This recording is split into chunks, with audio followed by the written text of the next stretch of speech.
All right, we're about to start. Mic check. Mic check. 18 people in the house. Hang tight.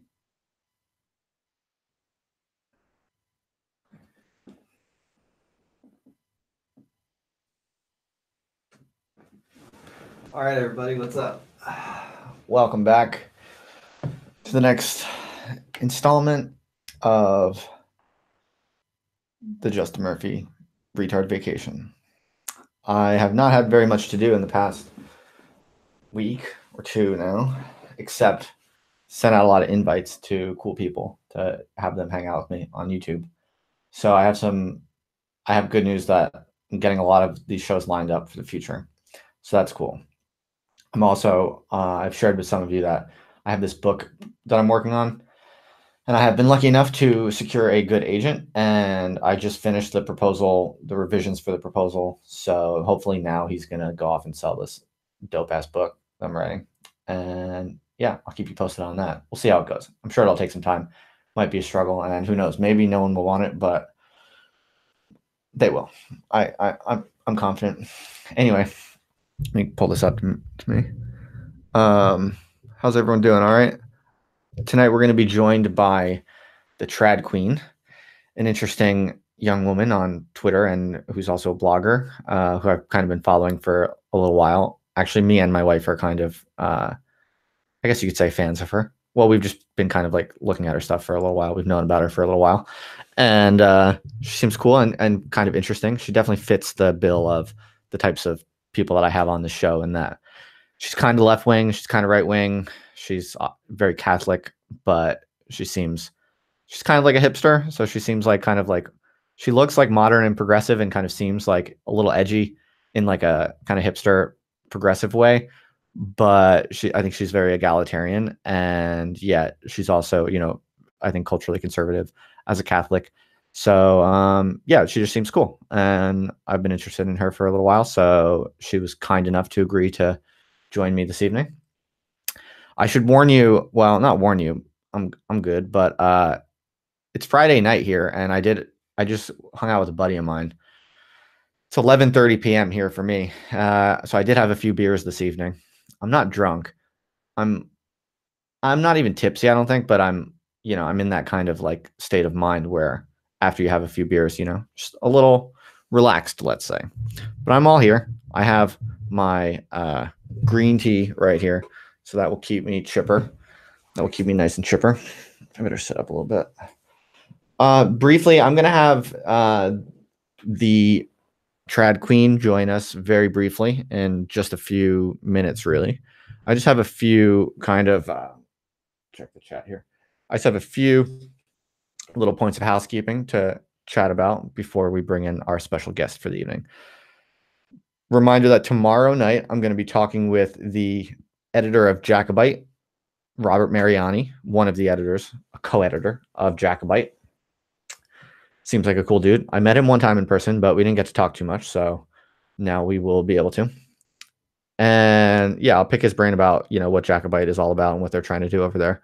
Seems like an interesting little crew. And after that, this is tentative. It's not formally confirmed, but I'm probably going to be doing a live stream with Razib Khan. I don't know how many of you know him or follow him on Twitter and his blog. He's a PhD student in something related to genetics, but he's gained a notoriety for a few different things. He was the first person, I believe, to fully sequence the genome. Am I saying that right? I don't even know. He basically got all of the kind of like genetic information of his son before the son was born. So basically he had all of his genetics mapped out in advance. And I believe he was the first person to do that. I'm sure he'll school me on maybe using the wrong vocabulary there. But he basically, in a nutshell, he's very kind of a forward thinker and doer, I think, when it comes to genetics and genetics research. And he's known for being a little bit edgy. I think he's gotten into some trouble himself for blogging different things. But seems like a smart dude, and we've been kind of friendly online for a little bit. So I'm curious to learn more about him and kind of suss him out. But definitely a smart guy. I don't really know much about him, but at the very least, he's smart, it seems to me. and knows a lot about genetics and stuff like that and tech in the future. So looking forward to that. That should be Monday. So tomorrow, Mariani, I think Razib Khan on Monday, assuming that goes through. And then on Thursday, I'm going to be talking with this guy, Benjamin Boyce, who I did his YouTube show just yesterday. The video dropped, I think. We had a nice conversation about academia and trade-offs between academia and just being independent writer on the internet and where that is all going in the future. We talked about it a little bit in relation to my present trials and tribulations, let's call them. And that was a lively conversation, and that was really interesting. I think he helped me get out a lot of my thoughts and hypotheses about that in a way that I thought I think came out quite well, or at least, it was one of those conversations where I said some things that I maybe never said quite explicitly to myself or anyone else, but I got it out in words, and it might've been a little bit rough, but I feel like I learned a few things about what I think in that conversation at the very least. I wanted to learn more about him, but we didn't have that much time for that. He was mostly asking me questions. So I asked him if he would do my live stream. Benjamin Boyce he came up in kind of public attention through the Evergreen crisis, more like a kind of fake crisis. But if you remember the Evergreen college fiasco that led to Brett Weinstein being ousted as a professor there, he kind of did some reporting and some videos around that when that whole thing blew up. And he developed a bit of a following and kind of platform through that whole fiasco. So yeah, he seems like an interesting dude and definitely a smart guy. And I enjoyed talking with him. So I asked him if he would do the show, do my little show. And yeah, so I'll be having him, I think, on Thursday. I think that one, again, is not totally confirmed, but we're tentatively arranged for that. Reminder, we're going to have RS Backer on October 30th. So that'll be cool. He's been much requested. Just to want to remind you, October 30th. He's definitely an interesting guy I've been looking forward to talking to for a while. And I'm glad to have got him. So that's all for that I have scheduled. And then I have a bunch of emails that I've put out and that I'm currently putting out for basically all the people that you all have requested. So and some other people that I'm personally interested in. So I'll keep you posted on what gets scheduled and when. What else before I bring on the Trad Queen? Let's see. Oh, when I was out drinking with my buddy tonight, we were at this bar and some like local, like working class British girls were talking to us. And I asked them, I was like, do you think the word retard is a bad word? Like, do you think it's bad to call someone a retard? And they said, it's bad if you're actually trying to like be mean to someone with mental disabilities. But if you're just saying it to, take the piss out of someone, that's a British phrase for like joking, or, if you're reasonably criticizing someone, then they think it's a fine thing to say. And they would not object to their professor saying it, is what they said. They're not students, but I just asked them. And then I was like, can I record a video of you saying that? And then I recorded a video asking them what they think about retard as a word. And then I was thinking, maybe I'll go around like this working class neighborhood that I live in and ask British people like if they think retard is a bad word. And then I'll make a big compilation. I don't know, silly idea. I have to tread lightly, as you know. I'm not allowed to talk about my situation, but you might have noticed that there was an article in the Daily Mail recently,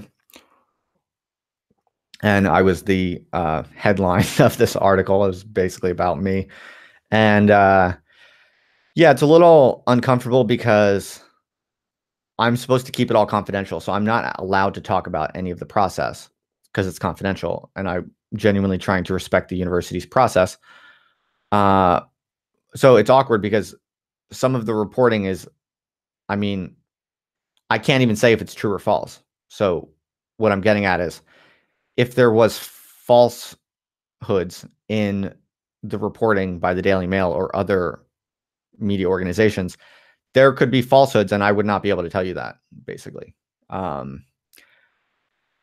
So it's very awkward. I'm not trying to endorse or participate in journalists spreading false information. I would love to set them straight, but I've been told directly I'm not allowed to talk about the process. I have to keep everything confidential. So if the journalists have false information and they're spreading it, I just have to, I can't say anything. So if a journalist approaches me, I tell them what I think about general topics. I don't speak to the specific situation I'm involved in. And I was delighted that they actually reported, they actually included in the article almost everything that I told them.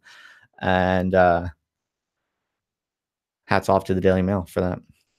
All right. So what else? I think we should just get on with it. It's 11:30 now. That was the advertised time, I think, that I'd be talking with Trad Queen. That's the time that we agreed on. I told her I might be a few minutes late since I'm running behind tonight, but I think there were maybe a few other things that I wanted to say, but it's not really nothing too important. I think I just want to get on with the Trad Queen hangout. Oh, I guess the only other thing I would say before we jump into it is two things real quick. One is just an interesting little observation from the past couple days. It's kind of fascinating to me how little the Daily Mail article has materialized in terms of attention towards me as a person. Like, it's another data point in my larger hypothesis that people today really overestimate the cultural impact and influence of like big main. I mean, I don't even want to call it mainstream because I guess it's, you know, it's like a tabloid basically. But yeah, you can call it mainstream. Like, people overestimate the influence and the reach and the impact of large media institutions, let's say. You know, so you would think that getting featured in a headline, in a sensational Daily Mail headline, you would think having that kind of article written about you would send lots of people to your website, you know, Googling you and searching for you. And you'd be surprised how little in comparison to other things. So for instance, I forget the exact numbers. And also I don't want to be like bragging about my, like, you know, my analytics data, but put it this way. A link from Scott Alexander, the blogger, Slate Star Codex. I once got a link from him recently, like a week ago. He linked to one of my blog posts. That was one link in one of his blog posts. And it's like at the bottom of his blog post. It wasn't even featured. One link to my website brought about 3 times as much traffic as being featured in a sensational Daily Mail headline. Think about that in terms of your mental model of where cultural influence is right now and who has more reach and impact. Think about that.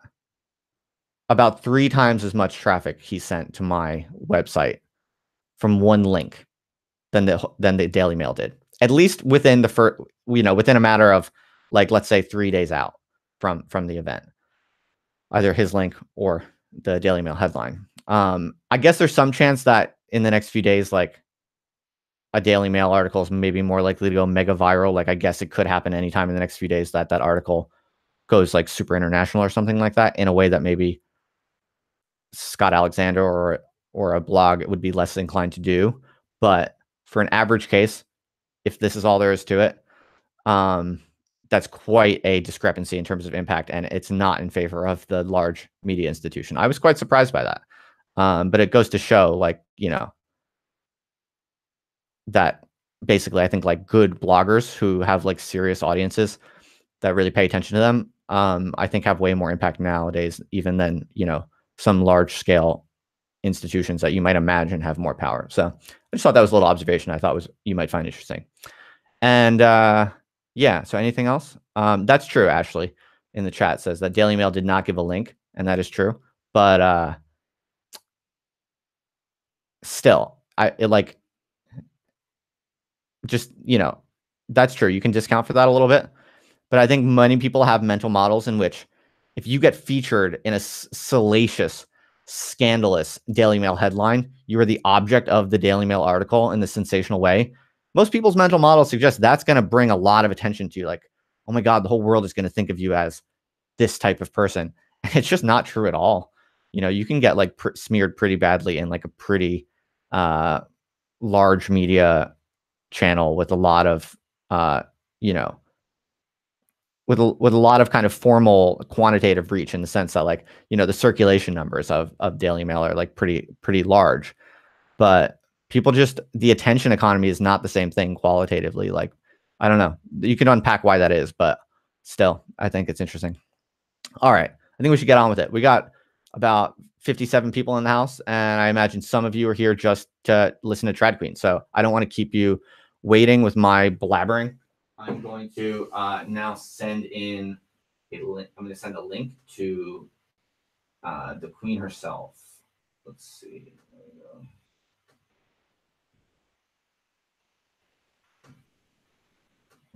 Let's see.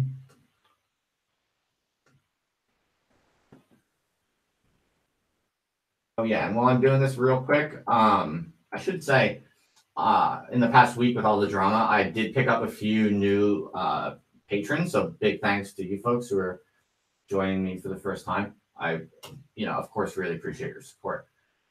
I try not to shill for that kind of stuff too much. I don't want to bother you with that, but yeah, if you like what I'm doing, definitely keep it in mind. It's always very helpful. All right, so the link is out to the Trad Queen, and now we await her to grace us with her traditional Catholic hipster presence. If you have questions or things that I should ask Mrs. Queen, please do put them in the chat. I will try to pay attention to them.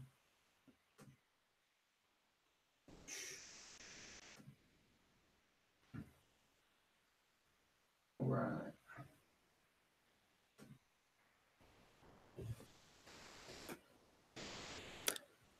Trad Queen. Hey, what's up? Can you hear me okay?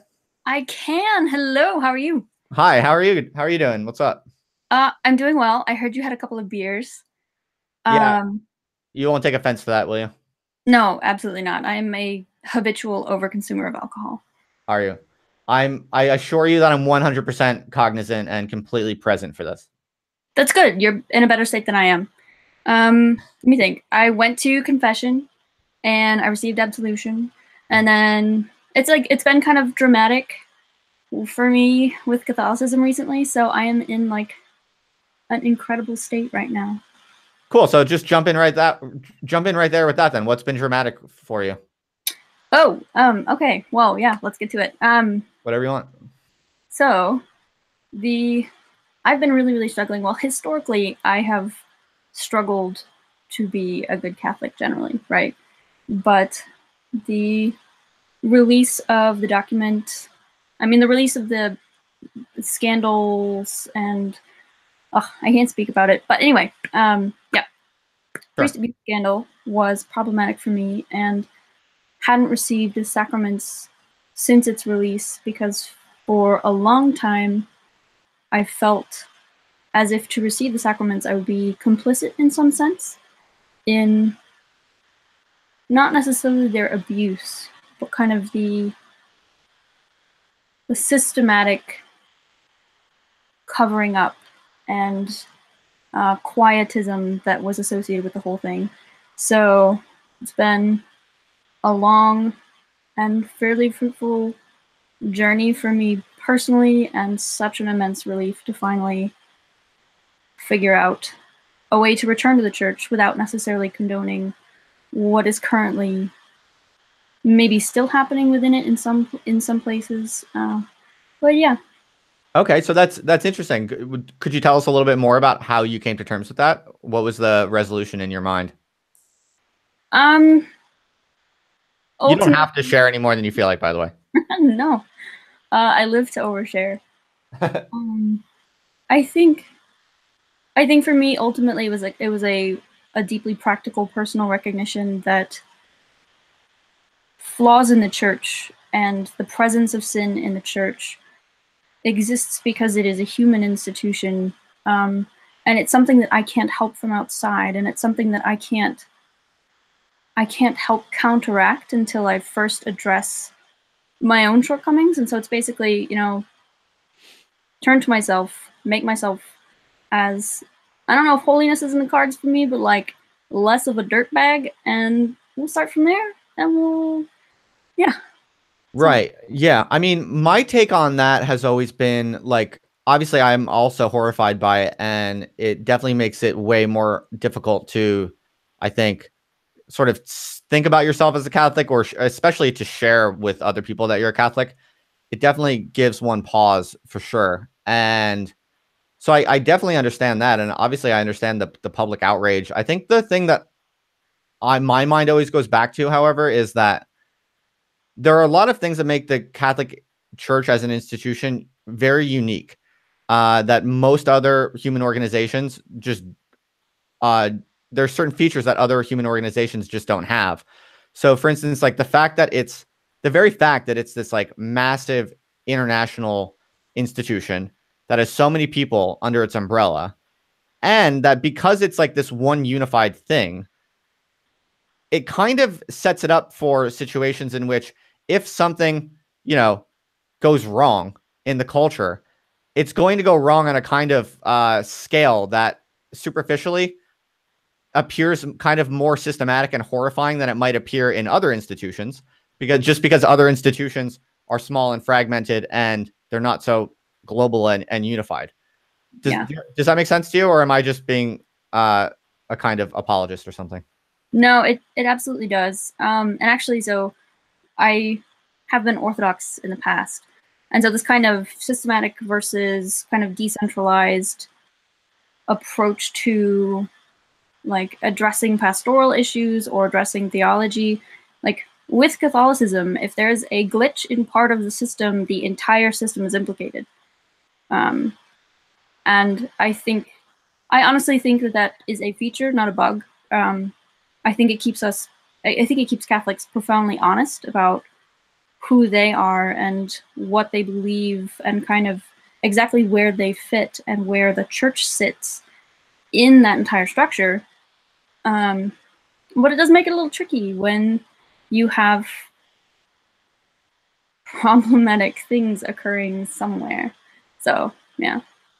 Definitely. So, well, that's cool that you've come to an understanding about it that, works for your conscience. And maybe that was cool to just jump right into something really heavy, but maybe we could also back up a little bit into some of the smaller things. Would you mind just telling me a little bit about yourself? Like, how old are you to start? Yeah, for sure. I'm 25. Okay, cool. And you're where in Asheville, is it? Yes. Are you born and raised from around there, or roughly, or what? No, it's a long story. Sure. So I was born in Phoenix, Arizona. I was raised in kind of Tupelo, Oxford area, Mississippi, so northeastern part. Went to college at Hillsdale College in Hillsdale, Michigan. Graduated, went to Delaware to work for a conservative nonprofit there, and spent about a year managing a nonprofit journalism program with a very conservative bent.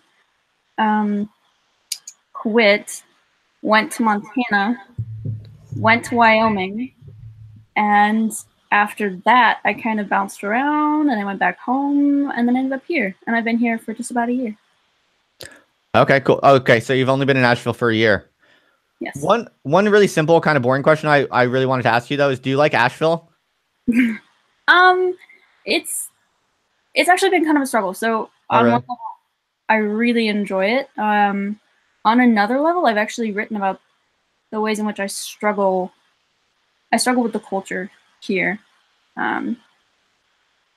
It's being religious anywhere is it's looked on as kind of a novelty. Like, isn't that quaint? Or you're like a Nintendo that's way outdated. And so kind of the condescending Neil deGrasse Tyson worshipping approach to like any rigorous belief has been kind of weird, especially since I'm kind of bombastic and I struggle with withholding things that I think. But I think it's been good because I've really had to make it my own and also grow comfortable articulating myself among kind of cultures and groups that do not agree with any of the fundamental presuppositions of what I'm saying. So, complicated. Baseline, right. Yes. But that's the other answer.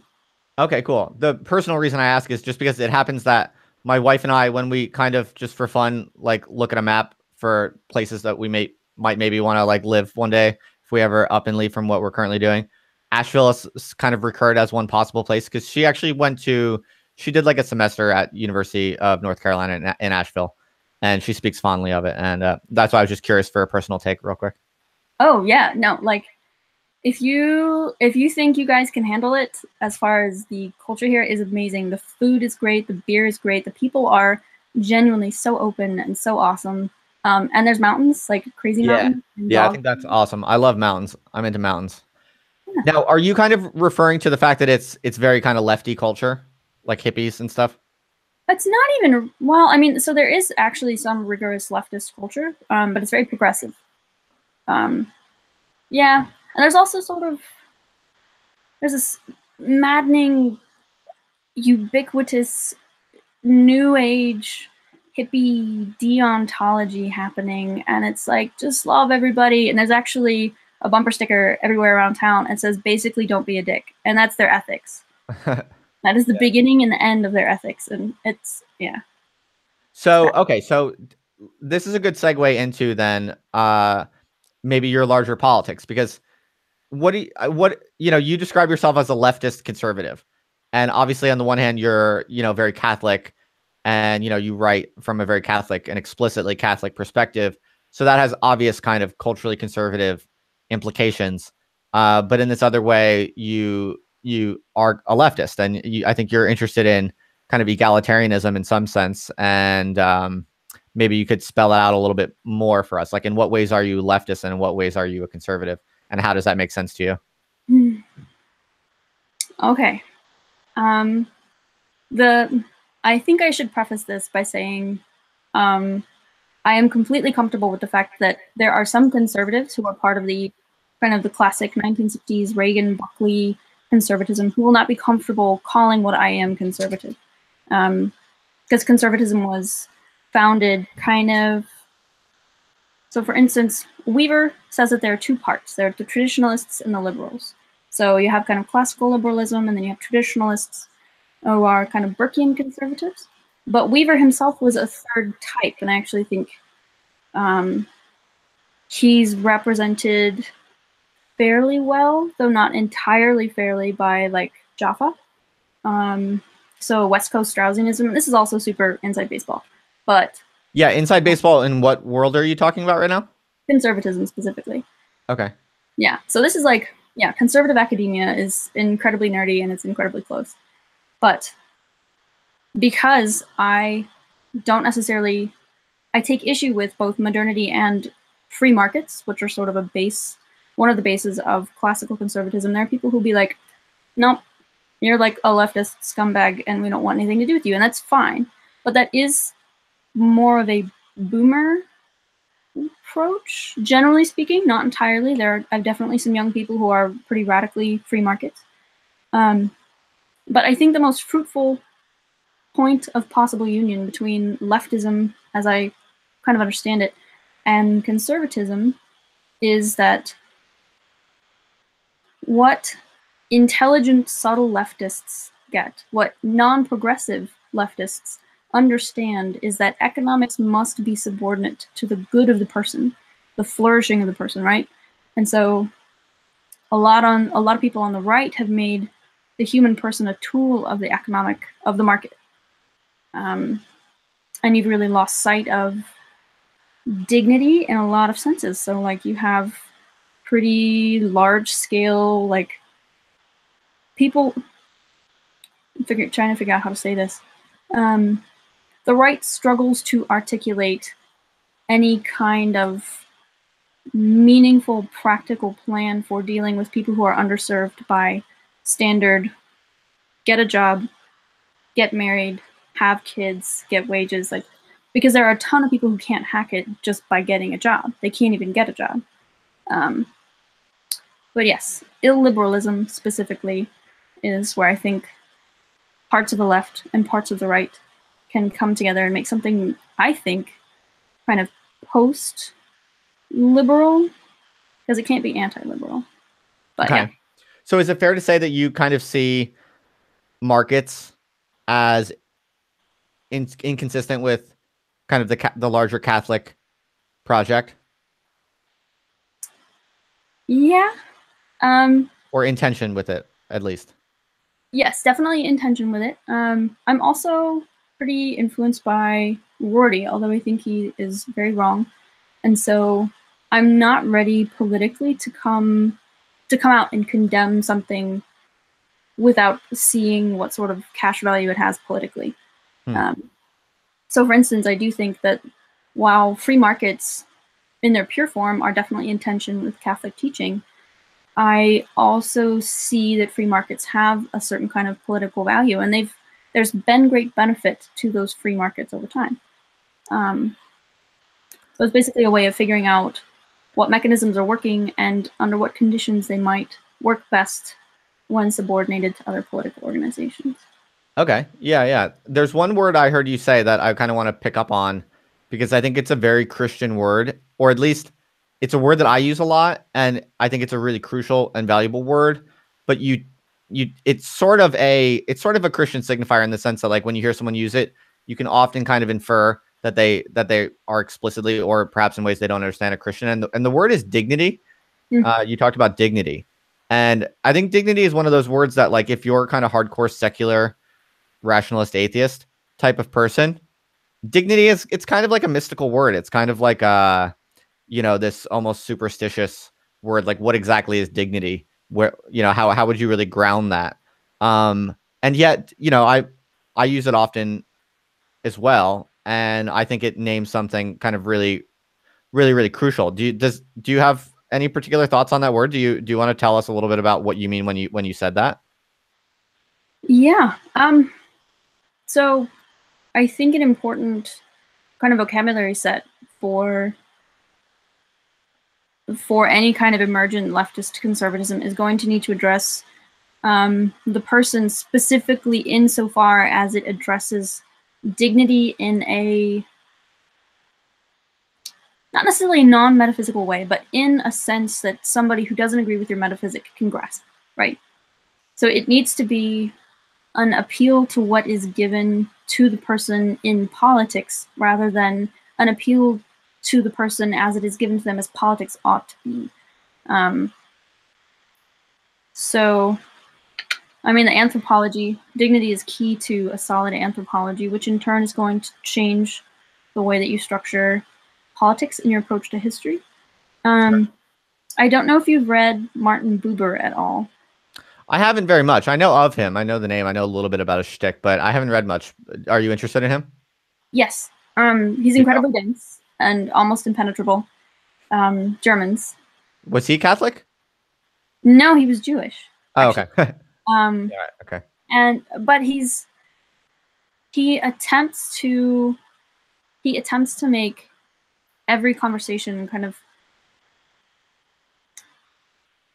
radically cosmic. So in each person you encounter a world, and from that person you can kind of infer or extrapolate basic structures of the world and of how the world ought to be. And I actually do think that that's present in another person.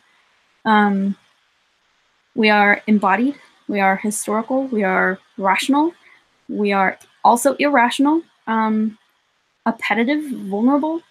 And I think, not that there is an average human person, but I think your average human person contains sufficient information, especially in relationship with them. I think it contains sufficient information to glean information about what dignity is and what it ought to be and what it means to respect that person.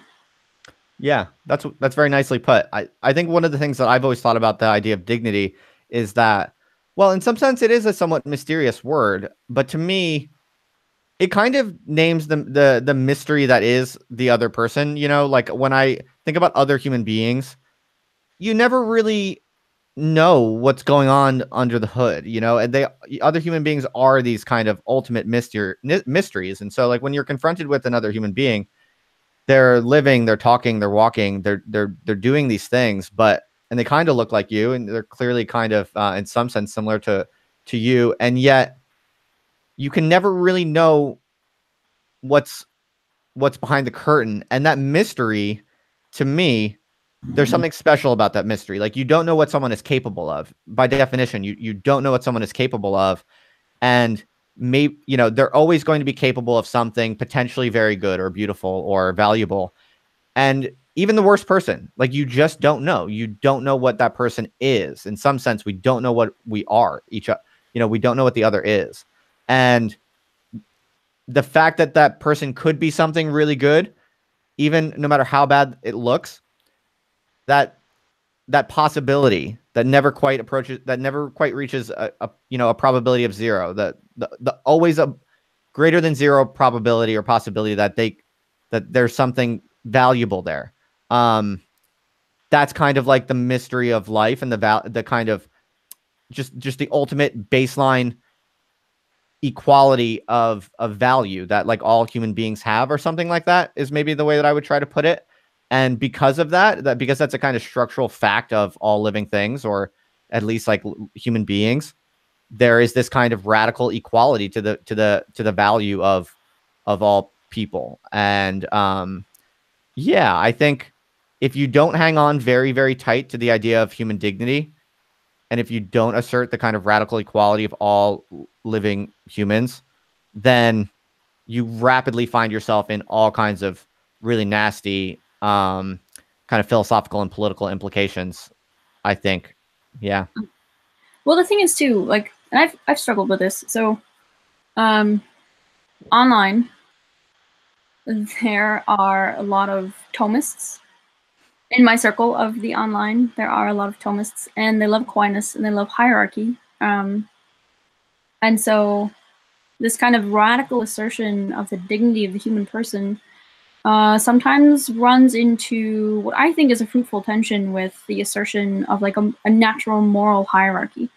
So the idea that persons politically can and ought to be inferior and superior to each other. I think I kind of have authority issues, so this is personal as well as philosophical. But I do think egalitarianism in a relational sense is key.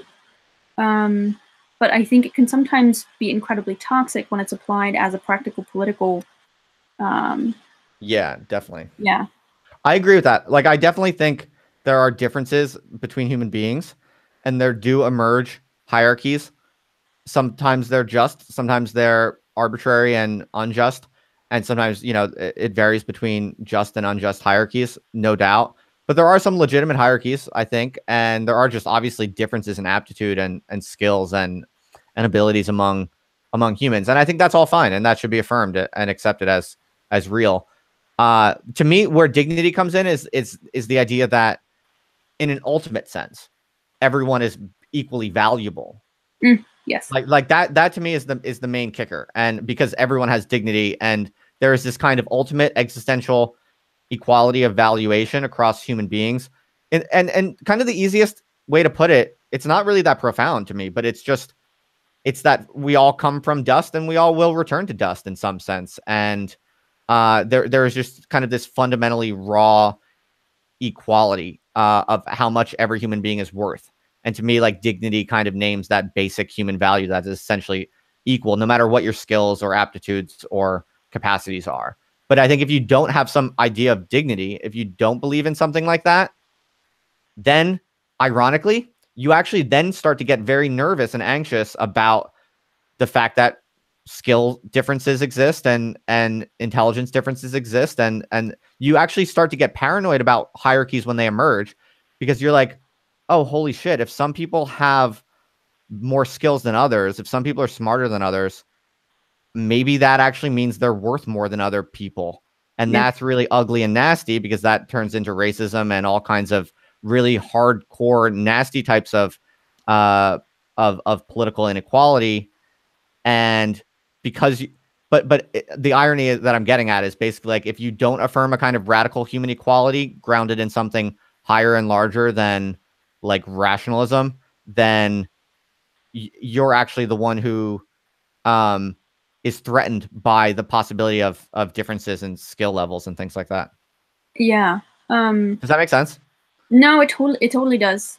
And I've found, for me personally, I haven't really found a good way to make this systematic. But I have found that grounding the dignity of a person in their capacity to respond to, well, to respond to beauty, or I think that, I mean, love is a mechanism by which we respond to beauty, and I think that's a fundamental human capacity. I think it's something which, no, I'm not going to make broad claims here, but I do think that having kind of a rich aesthetic and ethical understanding of the person is going to keep you from precluding classes or races from political participation, because the thing that the person across from you answers to a name and they respond to loves and beauties you will never understand. I think that's just a really important aspect, and it's also an incredibly strong antidote to utilitarian approaches to the worth of a human person, because it's immeasurable. You can't really put a value on that. Right. And I think when you realize that there's a kind of basic value that inheres in all people that you kind of can't put a quantitative value on, but yet it's still valuable. It gives you like something kind of firm to hang your hat on when other people try to make like exaggerated implications from like observable differences, I think. So like what I'm thinking of it in kind of I'm kind of subtweeting people here, right? Like I'm kind of thinking about all of the people who kind of run around today saying like, you know, if you think that there are intelligence differences among the sexes or among races or whatever, like if you think that even IQ is a real thing that's different across people, that therefore you're like a racist. Like, I guess what I'm saying is that those people are running around with that kind of paranoia because on a deep level, like those tend to be like secular kind of atheist people who actually don't firmly believe in the equality of all people. Oh, yeah. Have you ever thought about that? Yeah. Well, there is a bar that I go to pretty regularly in Nashville, and they have a sign, and it's like rainbows and butterflies, and it says "All are welcome," but like right below it, they're like "No fascists and no Nazis," and like Yeah. I totally get no fascists, no Nazis. It's great, but the people they're going to call fascists and Nazis are probably not actual fascists and Nazis. And so they have this weird way of being like, we like everybody except the people who disagree with us or say the thing we don't like. And so you have this really, really extensive and diffuse social tyranny occurring, which drives me bonkers. I hate it so much. Right. So is that really hard for you socially? I mean, you're like a young woman, a little bit younger than me, and you're also like, I'm a Catholic, but you've called yourself a bad Catholic. I'm like much worse Catholic. So if that makes you feel any better, you're like a pretty serious Catholic. Like you seem like a fairly devout person, and but you're like a young woman in a kind of urban center. Is it hard for you socially? Like, what's that like? Oh no, it's insane because like in college, if I went out drinking or partying or hanging out with people my age, like I would start yelling about Nietzsche, and so it's strange because even when you encounter someone who's read the same books that you have, which happens less often than not, they've read them in a very different way. And I had one friend, I had this exciting bit of moral information, moral insight from a story I had just read. And I was explaining it to him, and I was kind of explaining how the context of the author's story made this, I think, a spiritual autobiography. And he's like, dude, it's just a story. It is just a story. And there's a great leveling that occurs. And so I think I'm a nerd, and I'm a little difficult to get along with. So that's a social problem of its own. But it is strange to be with people where if you said what you think, they wouldn't give you the chance to explain it. And I think that's the most troubling thing, is that there's never an opportunity to be like, this is what I mean by XYZ belief. It's just, nope, gone, bye. Social alienation immediately. Right. Yeah. So you're saying you experienced that a fair bit, or common or not common? I have so far managed to be diplomatic enough to avoid it.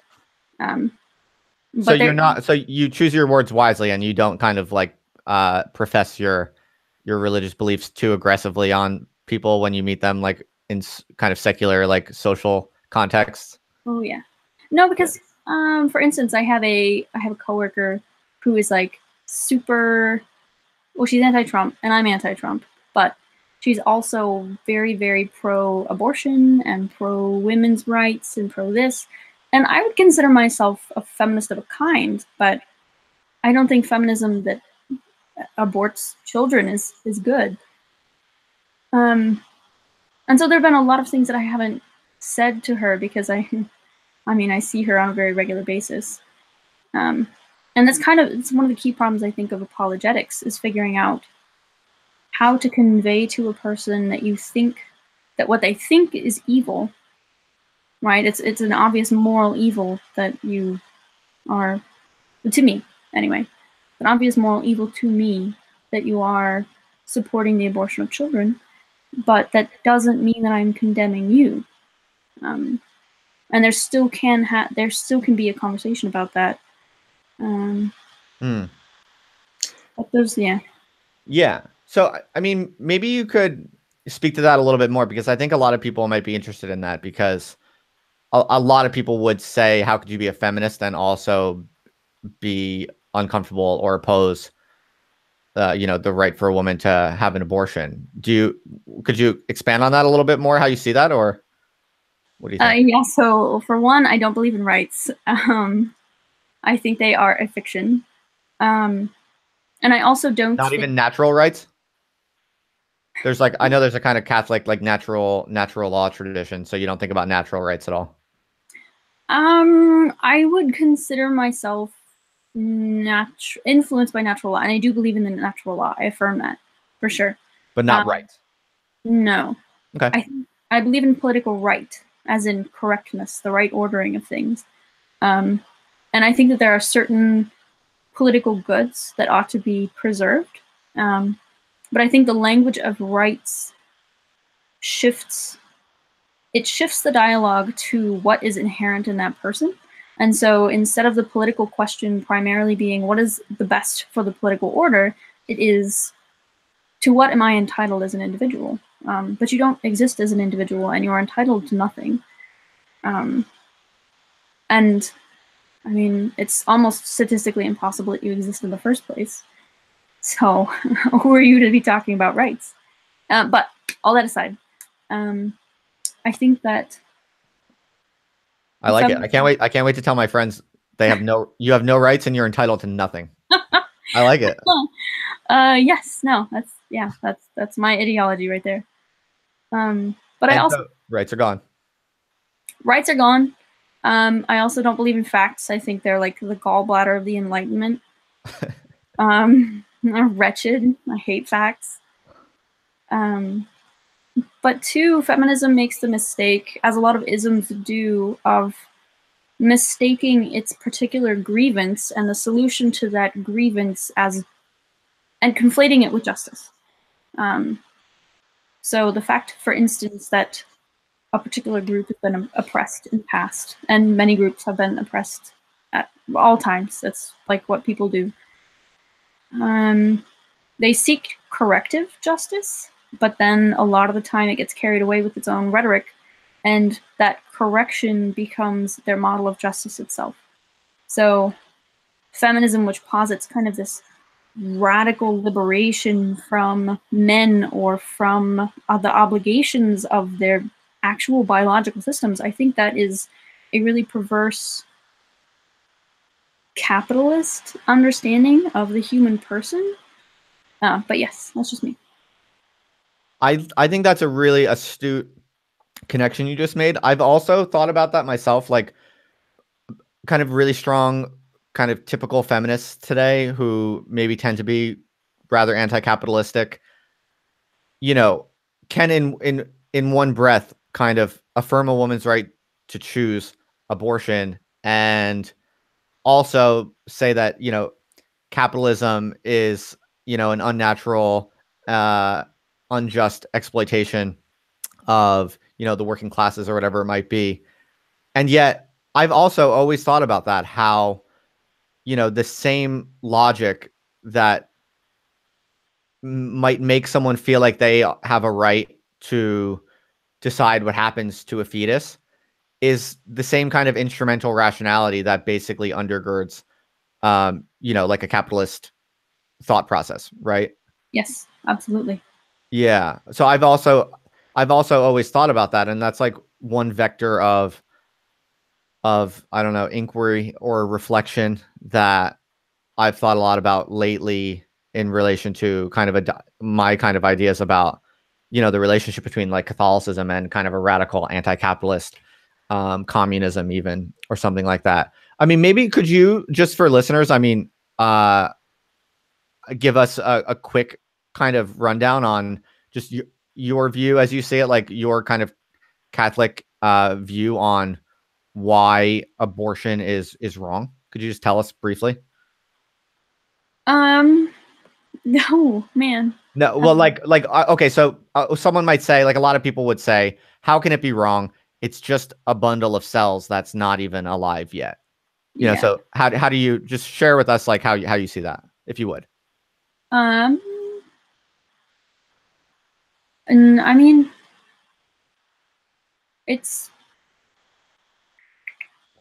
I think the most brief way to explain it is I am an Aristotelian. And I will never not be an Aristotelian. And the basic idea is that if a thing has potential, like being itself is so gratuitous. It's immensely unwarranted that anything exists at all, and yet it does. And I think for one person to arrogate to themselves the supposed authority to bring something back out of that statistically impossible existence is a crime. And so I don't really feel comfortable using most of the traditional like pro-life apologetics, just because I find it very vulgar and inflammatory. But on the other end of that, I can't help but look at most of the calculus that occurs when a young woman gets pregnant, and it's always, how will she earn money? How will she have sexual partners after this?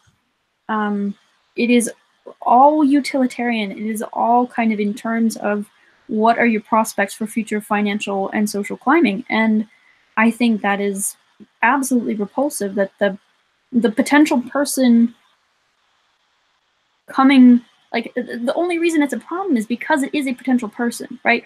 The only reason you would have an abortion is not because you're giving birth to a dog that you can like adopt out. It's because it's going to be something that you have to take care of, and that will eventually speak to you and for you and have opinions and have a life of its own. And that's the motivation for abortion. And I think it's fundamentally incoherent when somebody says that it is just a bundle of cells, because it wouldn't be sufficient cause to kill it if it was just a bundle of cells and remained like it has to be more. It is inherently more than simple tissue. Yeah, I see what you're saying. Like if it was really just a bunch of cells, if there's really no big deal, really nothing to see here, then why would you need to interfere with it? Yeah, it wouldn't be such an immense catastrophe. But it is. I think I also liked what you said about how like life is such an absurd kind of insane miracle that if it's something that comes along to you, however it comes along to you, it's such a kind of precious and, as you said, statistically unlikely thing that, yeah, like who is one to judge themselves? Yeah.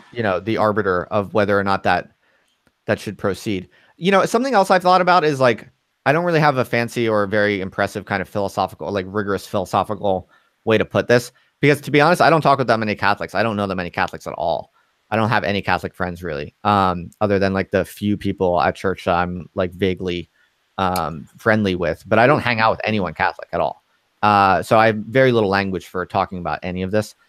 So listeners, especially those of you who are here for Trad Queen through Trad Queen, forgive me for my just terrible Catholic reflections. But something I think about is like, there's something where Catholic people just kind of like life more than normal people. There's this like deep just wonder at life, and like of course life is good. Like I was raised Catholic. Most people in my family are Catholic, and I just remember there was always this kind of just deep like obviousness that if someone gets pregnant, no, it doesn't matter how much money they have, it doesn't matter how old they are. Like if someone is pregnant, that's a fucking wonderful thing. It's a miracle. Like it's good. Like I remember I think my grandmother telling me, like I forget what we were talking about, but I just remember her saying like whenever anyone gets pregnant, no matter what, it's a great thing. It's Yeah, always it's always a always. good thing. Like new life is always a good thing no matter what. And there's something there that's not, it's not even philosophical or like political. It's just there is something in the kind of like Catholic uh like lifestyle or worldview that just is like life is freaking awesome, and if you're blessed with it, you run with it and affirm life at all possibilities. Just affirm life, because like there's something in the Catholic worldview that desires it and appreciates it and affirms it, that I think a lot of people just in other cultures and worldviews, they just like people have resentment towards life, and they're not sure that they even like this thing called existence, and they're not even sure that they think other people are worthwhile, and they're not even sure that their own life is worthwhile. There's this kind of like sickness or non-affirmative attitude towards existence itself that one finds in secular culture, whereas Catholics are just like, it's great, affirm it, go with it. Yeah. Well, actually, Do you like, find that? Do you find that? Does that make sense to you at all? I don't know. oh, absolutely. And Walker Percy, I don't know how personal to get on this podcast. But like the value of life isn't something you can determine for yourself. And I think that Catholicism really understands that value doesn't come from your valuation of things. So the value of being isn't yours to understand, and it isn't yours to arbit, to be an arbiter of which to be an arbiter. I completely butchered that. But it is something to be received. And in receiving that only can you ever make any sense of it. Otherwise, it's bonkers all the way down. And Walker Percy actually has a really, really great, like he addresses this idea of malaise in most of his books, and it's absolutely marvelous. But he has this one passage where he talks, and I've actually written about this on my blog. I won't go into it here. Is one passage where he addresses the idea of a non-suicide and an ex-suicide.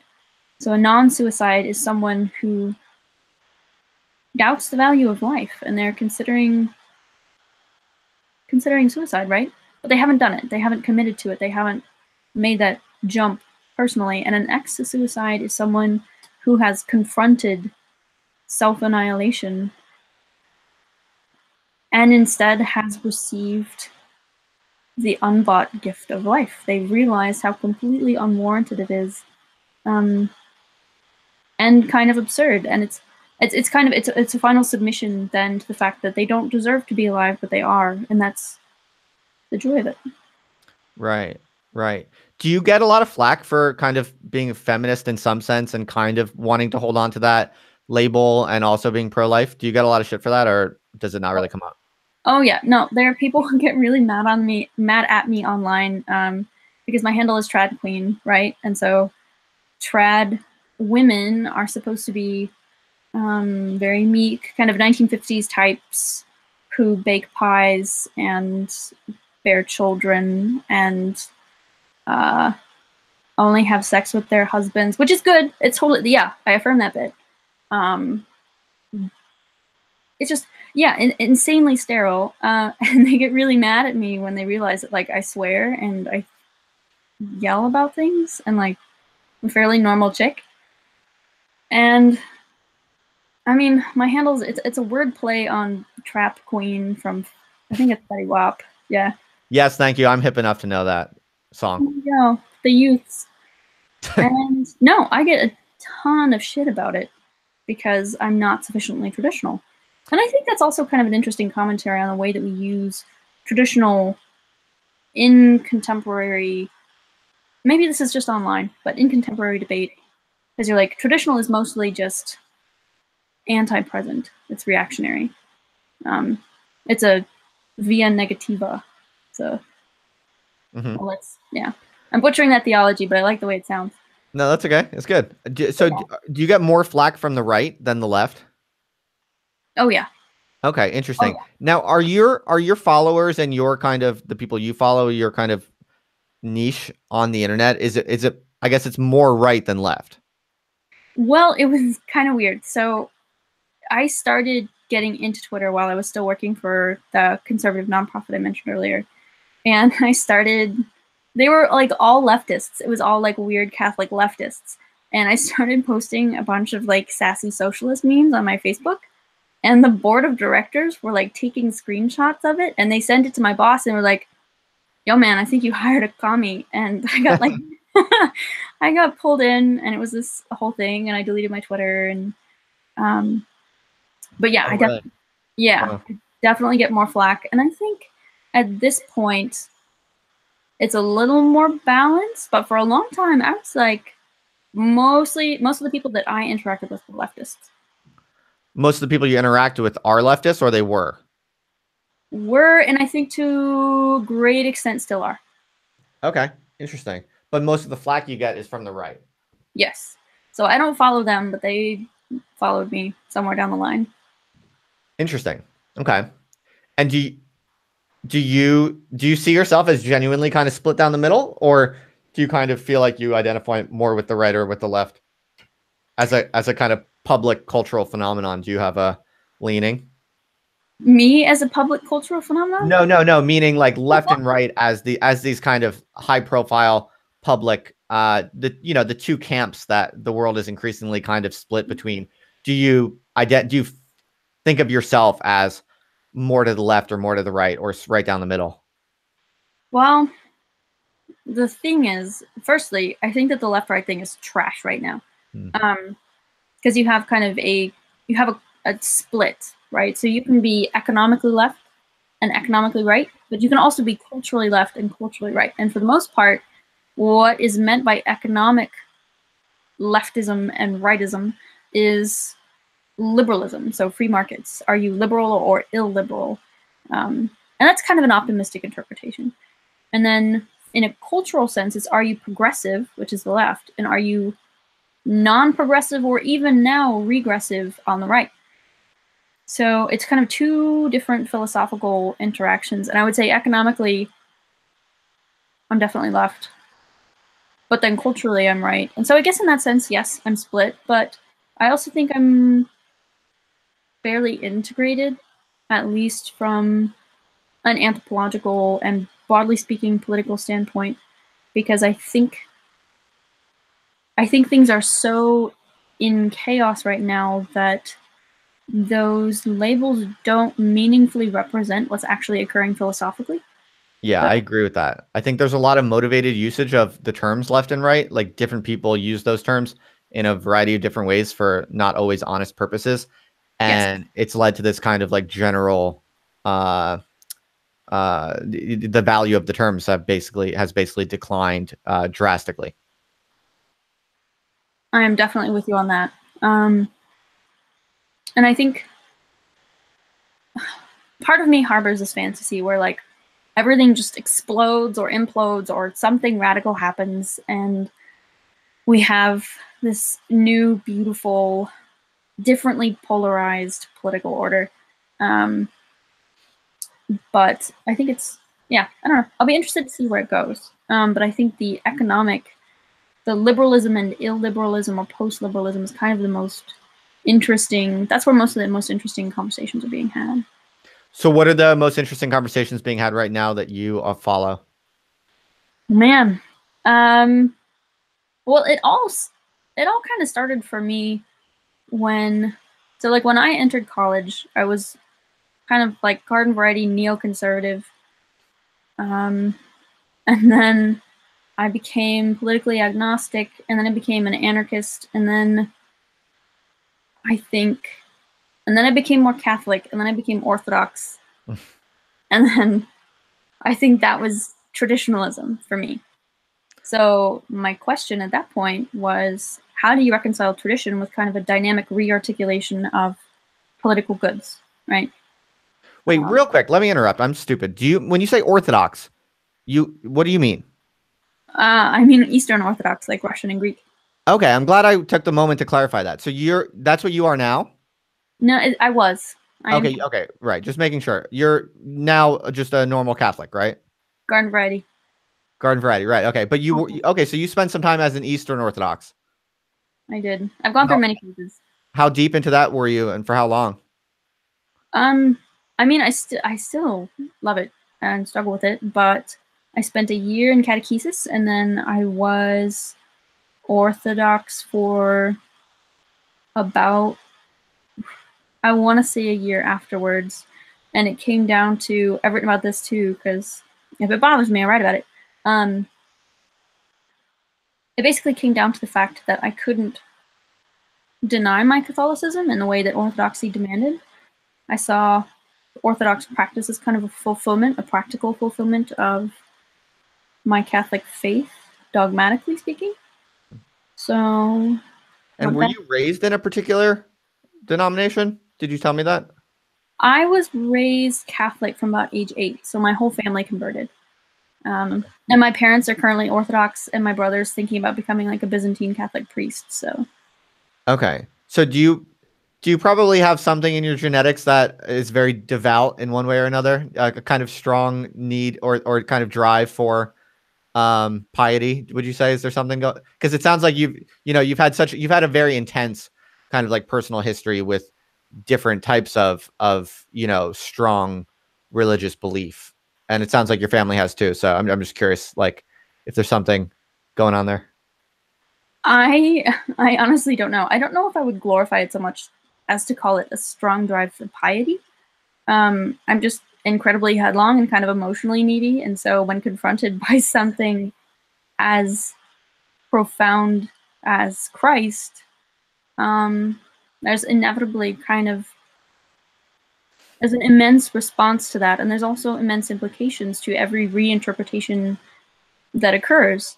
So I basically fail my way into any success that I've had, and so I think theologically speaking, I've done that as well.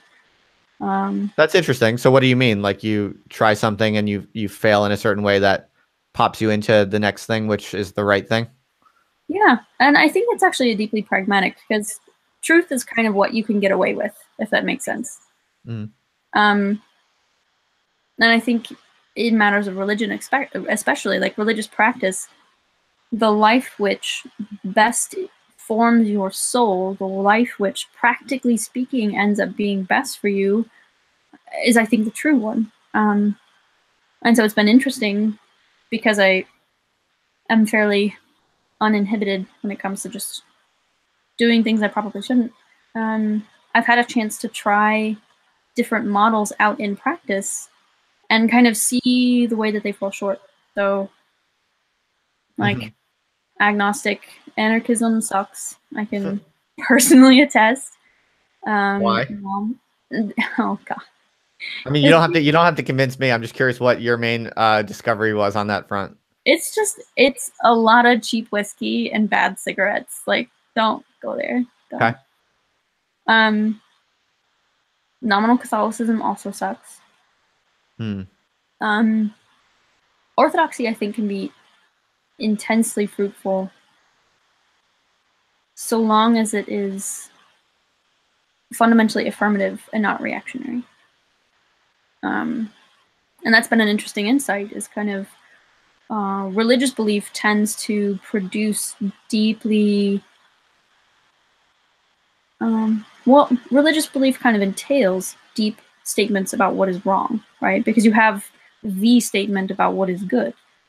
And so in practice, in kind of systematic practice, the attitude one takes towards other people, people who don't believe what you believe, people you think are heretical. It's anyway, lots of shenanigans. But yes. And what made you kind of make the final decision that after all of these different types of religion that you've, at different times felt drawn to, what in the end made you kind of feel like Catholicism is the one true religion? I guess because it was the only one I didn't just feel was right. So I have like a lot of feels. I am like that Tumblr gif where the Miyazaki character is getting like washed away in waves of emotion. So it And was more of an intellectual kind of clicking. yes, absolutely. And I mean, my God, I have a tattoo about the Eucharist. Like, I think the Eucharist is the most elegant, succinct summary of what it means to mean something. Huh. That's kind of meta, but it's amazing. And I think even if I were to become like a raging atheist, that the logos, the incarnate logos, would still be really, really deeply important to the way that I see things and the way that shenanigans occur. Tell me more about what you meant when you said that the Eucharist kind of represents what it means to even mean something. Oh, oh man. Okay. It is, so this one night I like had a pitcher of margaritas and I had a paper due the next day, and so I just like read Athanasius and Heidegger and Merleau-Ponty all night and wrote and cried. And it's this very, very fundamental unity between the content of creation, right? The material, the flesh, and the logos, the thing which, I mean, ultimately created and then orders it. And so the idea that the Word became flesh and dwelt among us is pretty radical from a philosophical, even grammatical standpoint. And it's the idea that meaning dwells in the things now. There's been a massive rupture in history, and God is here, and God is intelligible in some limited sense. And he's intelligible in us and for us. And that's also, I think, a really important, well, I know it's an important underpinning of natural law, because without the incarnation, you end up having a very different metaphysic. Okay. Yeah, that's interesting. I often think about, I haven't thought about it quite as much as you have at all, but I always think about the Eucharist more from almost a social scientific perspective, in the sense that what I thought you were maybe going to say with your very interesting statement about how it represents the what it even means to mean something. What I thought you were maybe going to say, I'm not sure if this is what you had in mind at all, but it kind of made me think of something I've sometimes thought about the Eucharist, which is that. So, okay, so what a lot of people don't understand is this idea that you're like, how could this wafer be the actual body of Christ? This is something like normal people find just utterly stupefying. Like, obviously that's insane. Like, it's obviously wine that you buy from a store somewhere, and it's obviously like a cracker that you buy from a store somewhere. Like, how could you tell me that's the literal body of Christ and the blood of Christ?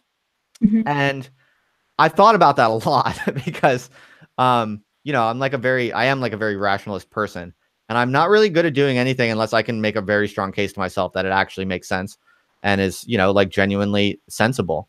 And, yeah, like for any like good Catholics listening, I'm sure I'm going to just horrify you and I'll get a lot of hate for this. But the way that I've kind of made sense to it myself is that you can affirm, it kind of makes sense to say that it's literally the real body of Christ and the blood of Christ when you recognize that what is real is kind of a function of what everyone else in the community orients their attention to and decides is real. Now, that's not like a kind of relativism saying that, like people can, small groups can just like come up with their own inventions about, their interpretations of objective reality or something like that. But there's some kind of deep truth going on there where it's like, in some sense, well, I think what I just said probably is the best I'm going to get out tonight. And you clapped when I said it. So maybe you could just take it from there. Well, no, because it's reminding me of something that was actually in that like margarita fueled paper that I was mentioning earlier. Okay, go on. Marilyn Robinson wrote in a series of essays. She's absolutely fabulous, by the way. I highly recommend her. I think it was In the Givenness of Things or something along those lines. But she wrote, and this was, I was trying to use her to like trash talk Augustine. And I think I succeeded in a limited sense. But the idea that what is real is what is physical. So what you can see and affirm with your own senses, that is what is truest about a thing, which is part of the reason like people don't understand that something can be literally the body of Christ and not look like it. That's a framework of meaning that has been kind of frozen out of time. So we've lost, because there's kind of a meta structure to the way that we like model what believable things look like. Right. Or even what it means to believe in a thing. Right. Most people have unwittingly bought into this bifurcation of the material and the immaterial, wherein the immaterial is either the thing in which you have kind of this radical unsubstantiated faith, and it's utterly apart in kind of a Kantian sense, like the phenomenal and the noumenal. And then you have the material down here that's kind of like chaotic and unformed, but it's what you can really rely on. And that's bogus, one. But yeah, I don't think I really productively built on anything that you said. No, that's okay. That's okay. That's what that's what this kind of like live stream hangout conversation thing is all about. Just, we can go down, blind alleys and make false starts however much we want. Yeah, like I think in some sense, like if all of these people meet in the same place all the time, like every week, in this continuous historical line from the actual event of Christ, there's this kind of unbroken historical continuity in which there is like a direct there's a direct historical reality in which like that little wafer and that wine, precisely because everyone meets together to take it and because they get nourishment from it, like because everyone in fact objectively and empirically receives nourishment from that cracker and that wine, because they're actually getting nourishment together in this unbroken line from the event of Christ himself, in what sense is it not truly and literally the body and blood of Christ? The fact that people do it over and over again and it produces real effects on them, that seems to make the claim that it's truly and really like Christ, the body and blood of Christ. It seems to make that as some line of thinking like that would seem to justify treating, what appears to be a mere cracker and some wine as literally the body of Christ, if it produces effects on a community that you would expect to observe, if that were the case. So I think about it in some sort of weird empirical way like that. I don't know if that's heretical or not. It might be, but that's my that's how I think about it. At least that's my best attempt to think about it. No, I mean, it may be mildly heretical, but like in an appealing way.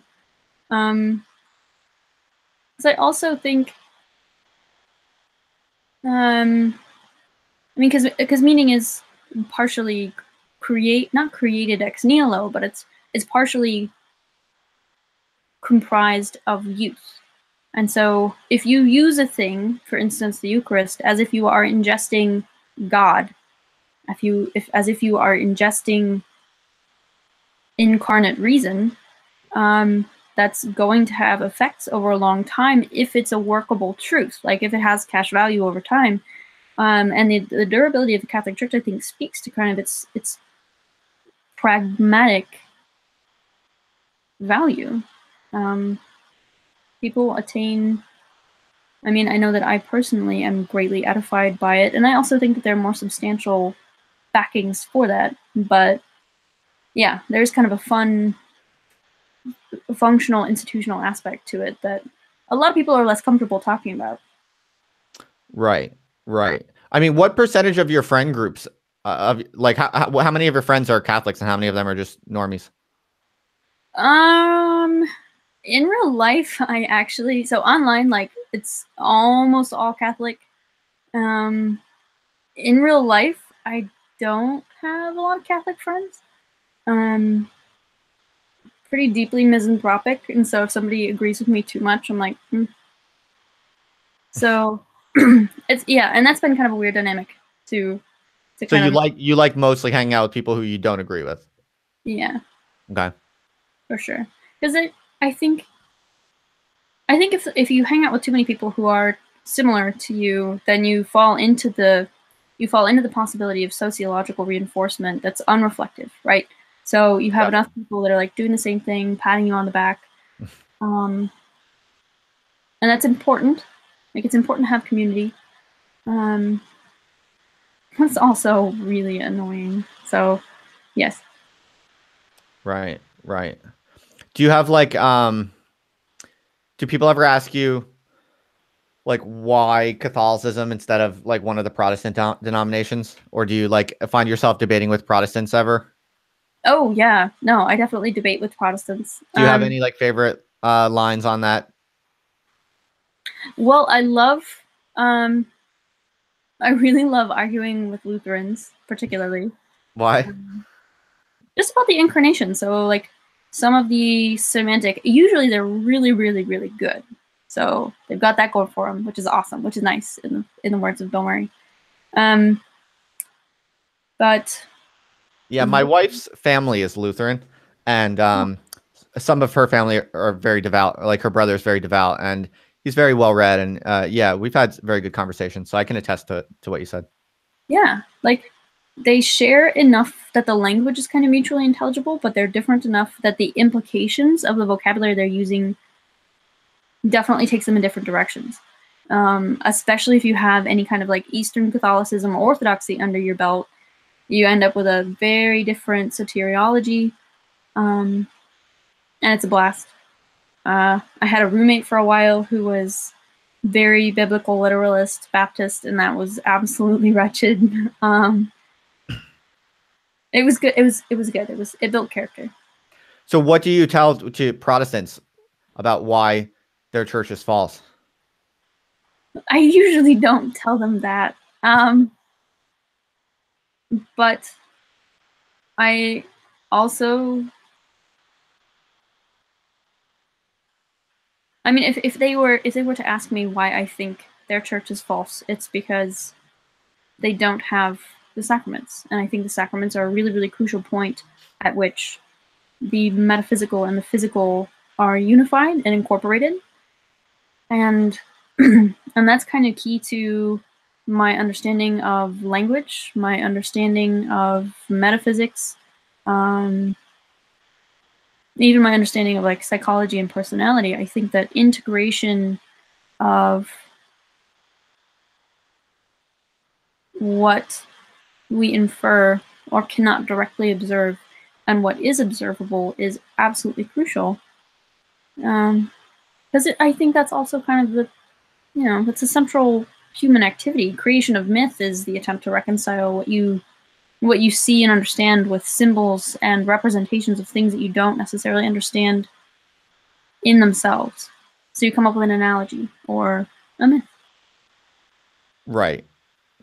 Someone might say that if you don't have some sort of like practical, embodied, and kind of institutionally enforced kind of set of references and practices for a belief, then there's not any way to kind of make that belief real. Is that sort of how you see the sacraments? Yeah, and I would also go further than that, because to some extent you can kind of like LARP and achieve a certain level of, you can approximate some political and social goods by just doing it until, like, fake it till you make it. But as a Catholic, and this is a leap not all people can take, but I think as a Catholic, those points are the points at which you reach kind of, again, radical integration. And without those moments of exit and return, that engagement, that liturgical engagement with history specifically, I think you lose a lot of your capacity to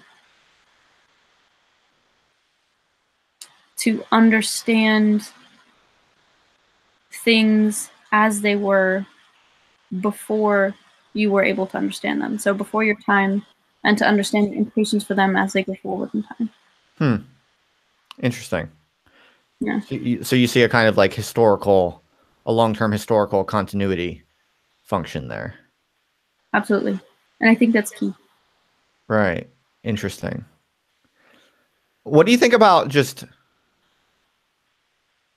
authority and a certain kind of like need for authority? Like, because I'm very anti-authoritarian. I'm generally like quite an anarchist temperamentally. I have like very little respect for like most like people who hold power, and I am very egalitarian also, and I have a high tolerance for a lot of like cultural creativity and chaos in some sense. But I do, and in a kind of civic sense. But then I also do have like a strong desire for some form of authority, like in at least some domains, especially the larger kind of existential domains. I do think that there should be there, and I'm talking kind of just in non-religious terms. It's obviously has religious implications, but just in some kind of deep inner way, I feel like we need very powerful institutions to exercise authority over us. And I desire a certain kind of authority. Like I want to submit to spiritual authority. Like I want there to be rules, and I want them to be strong rules with strong enforcement from like a large institution that is legitimate and massive and kind of encompasses the whole species. Like I long for that in a certain way that I think like and it just sort of seems, it's always kind of seemed to me that the Catholic Church is sort of the truest kind of approximation of that longing. Do you ever have any thoughts like that? I'm just curious. Oh, yeah. So dispositionally, I'm a little chaotic. But Hannah Arendt actually wrote something. She treats the Catholic Church as an exception in kind of an egalitarian and totalitarian world. So that's the struggle with authority tends to lean towards either utopian or tyrannical articulations. But the Catholic Church, as specifically authoritarian, is the exception in her thought in a lot of ways.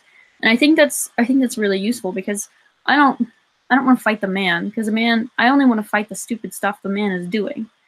I don't necessarily want to hang out with the man either, though. So authority is key, because authority is the only means by which you can ever open up kind of realms of freedom. Because if everything is chaos, then you're going to be perpetually battling idiots to get anything done. But on the other hand, I don't know. I'm a little torn right now. So for instance, like there's this in Twitter and in some social circles, integralism is a word that's floating around a lot.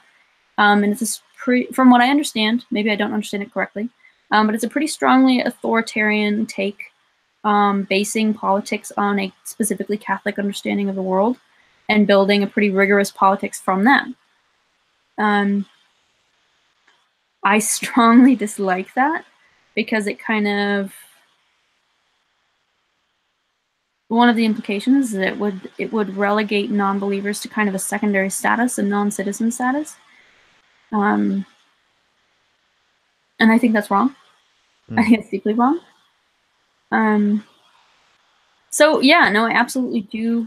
I do struggle with authority quite a bit, but encountering legitimate authority has been really, really helpful. Authority figures in my life has been really helpful for me to kind of understand the ways in which authority doesn't necessarily equate with power. And authority is not necessarily the same thing either as order. So, yeah, we'll see. Yeah. Yeah, that's interesting. I mean, I think about how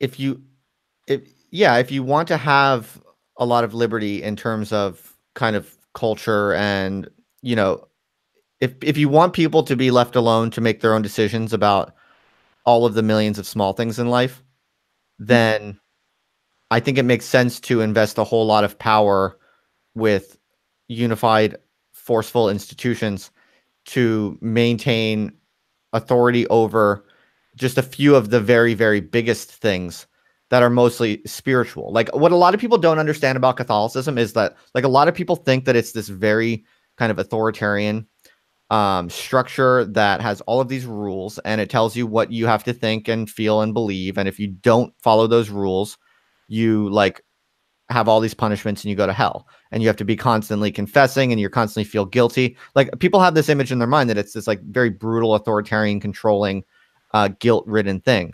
But this is one of the greatest travesties because people really misunderstand what is precisely, I think, so beautiful and kind of genius about the Catholic model, which is that that's not the case at all. And in fact, like the way that I see it, the whole Catholic idea is sort of like you enforce this institution, you respect this institution as having legitimate authority over a few of like the biggest, most important questions pertaining to the meaning of life and existence and what it all means and how the basics of how you should behave, basically in basic terms and basic principles. You respect them hardcore for and with the full authority to guide you and judge you in a few of the biggest things, precisely so that then in all of the millions of small things, you can be pretty relaxed and not have to worry about, you know, like how you're judged. And you don't have to worry about like all of the little things being filled with guilt. Like I had this intuition recently when by the way, you might be interested to know that I like was raised Catholic, but I kind of left it all like many people do. And like, as soon as I was confirmed, I kind of just like gave up on it, went away and never really went to church every now and then for Christmas and stuff like that. But I just went to confession for the first time in 17 years, 4 or 5 months ago. Oh And yeah. And I mean, I'm still kind of like thinking through what it means really and how I think about it. But one of the most striking realizations I had after I went to confession the first time, and then when I went the second week, it struck me how, like, you know, before going to confession the second time, I was, of course, the first time I had like a huge laundry list of wrongdoing. So that was a heavy duty thing because it was 17 years. But the second time, 1 week later, you know, I don't want to get personal or whatever, but I had like a relatively short list of not so bad things that I did that week that I wanted to confess. And walking to confession, I was sort of like, this is amazing how like I'm a pretty good person. Like I don't do that much bad. Like I don't have that many bad things to confess for. And walking to confession, which a lot of people would think like this is a big, heavy, dour thing, like ridden with guilt and suffering. Like I'm walking to confession to go tell my sins. And I've never felt so like content with myself and guilt-free, really. Like I've never felt so like, because what it does for you, it actually reminds you how most of the shit that people do on a daily basis that they feel guilty for because they don't have like a deep ethical code and they don't have anyone to judge them and to give them like feedback. So many little things people feel guilty for throughout the day and throughout the week that like when you actually just hold yourself to confessing to the things that matter, the few things that matter, you actually you don't feel guilty about the millions of stupid things that other people are constantly feeling guilty for. So I was like stunned by how relieved I felt. Like how, yeah, I don't know, I don't want to ramble about it, but it was the exact opposite of what people think. It was the exact opposite of a heavy burden. It was like, I was so grateful to be reminded that, you know what, I'm actually a pretty decent person and I don't really do many bad things. Like, and that feels good to remember that. Well, and I don't know if For me, I don't know if the experience of confession has ever been like a reminder that I'm not that bad of a person, because it reminds me that feeling guilt about that is a kind of egotism. Like self-contempt is a form of pride.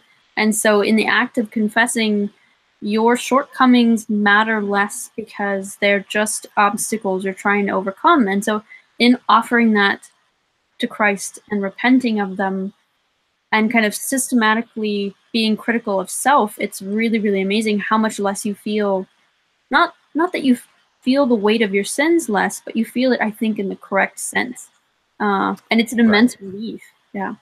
Right. Yeah. In some sense, what I was saying might sound like arrogant or something. Like, of course, like I don't treat these things lightly. I don't think I'm like innocent or anything. But what I guess like a more concrete example to give you would be like the past 10 years or whatever, as like a totally secular kind of like whatever dude.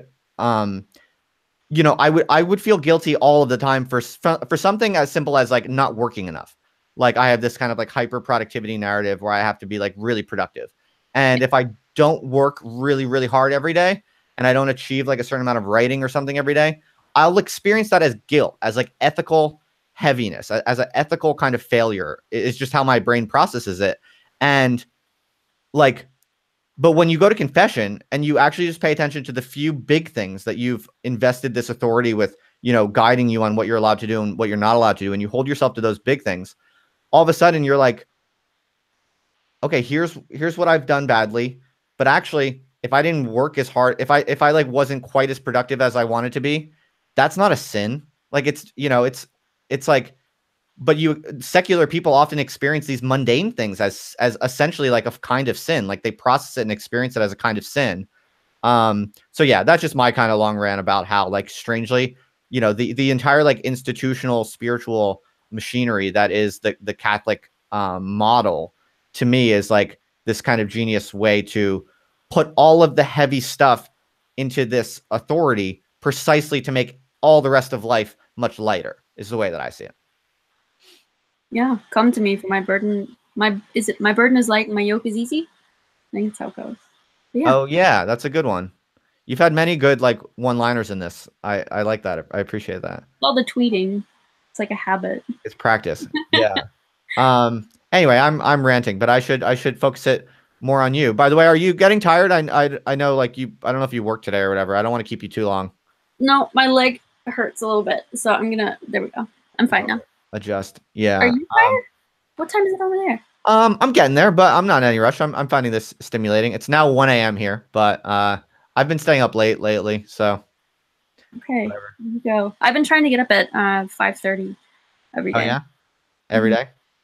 Yeah. It's been an interesting exercise because when you get up early, it kind of carves out this pocket in time where you're not bound by necessity or the coercion of an appointment or of some obligation.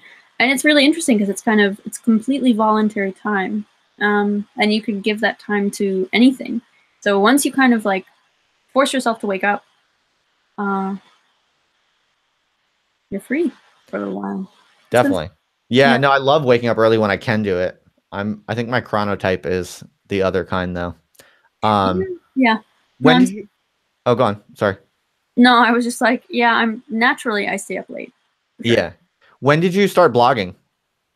Oh, I mean, I've always, well, not always, but when I was in college, writing was a really, really important way for me to process. It was a compulsion,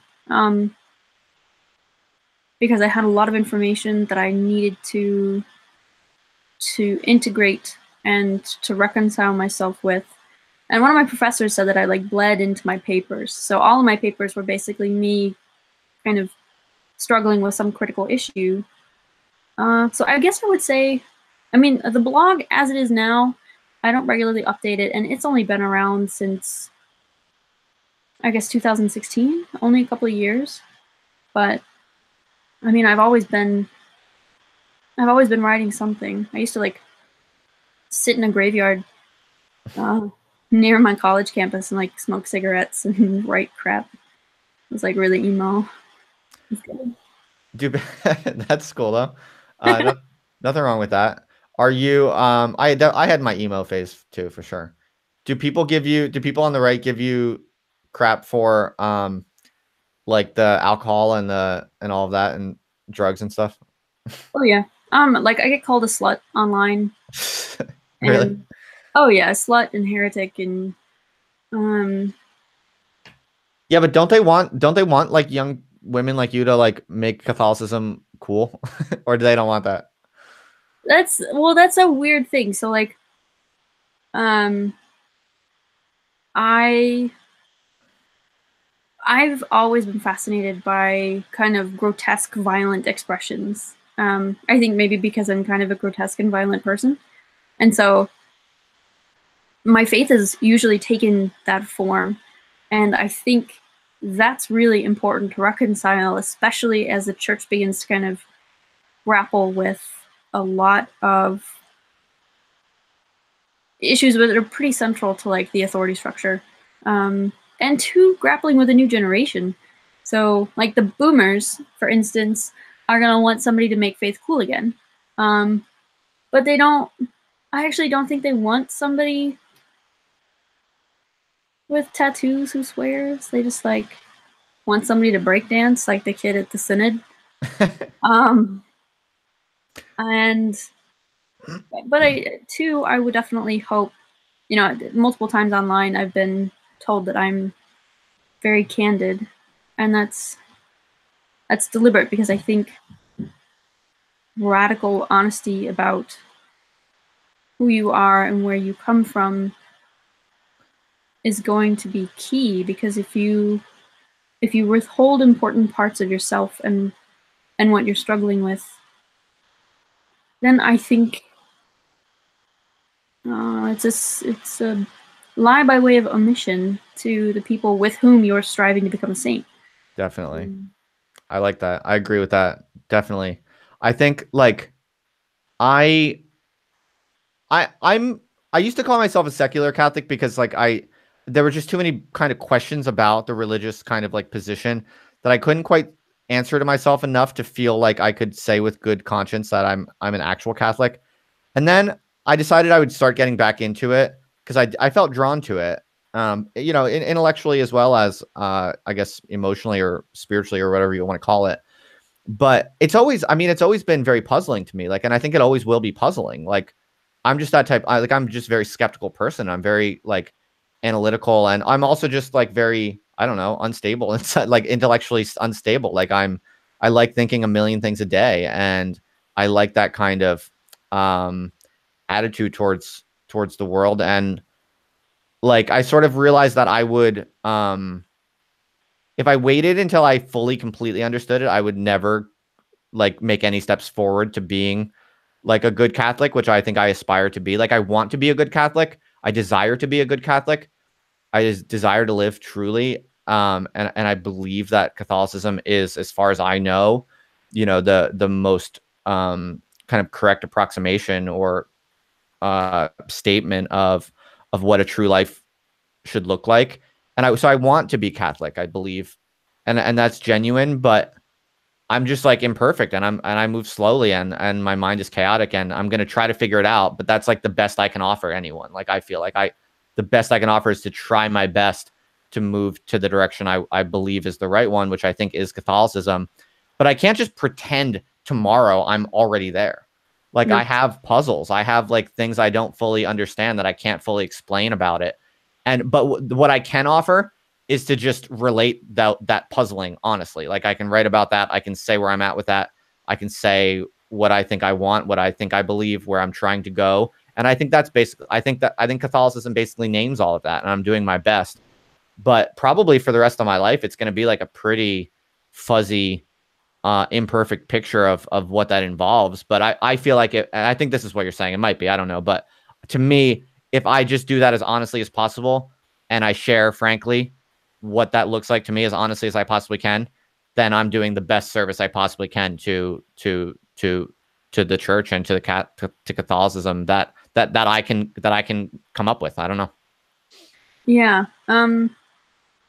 Because I've struggled with orthodoxy as well. And I've had a few probably heretical hot takes before. And I think the most important counterbalance to that natural inclination to poke at things and to push at things and to maybe take up contrary opinions to test it out has been the practice. Like, the practice is what grounds you. And if you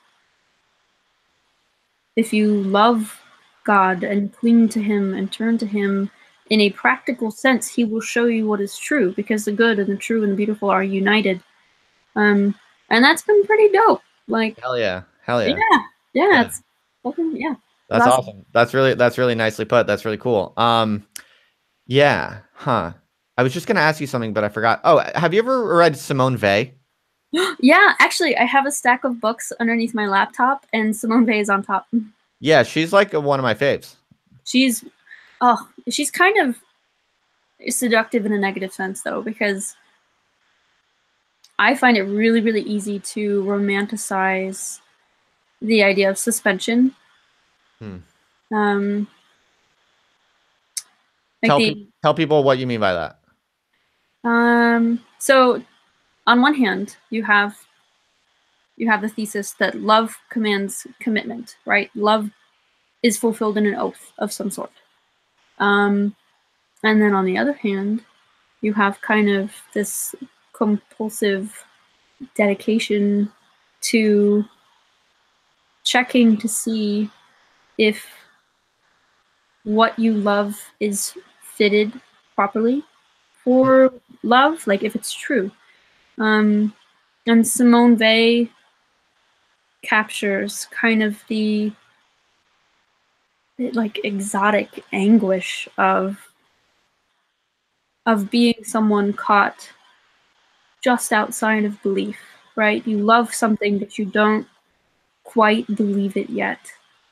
And that's been a place that I've been for a really long time, because I think I was searching for a kind of belief that can't be had, firstly, at least not for me.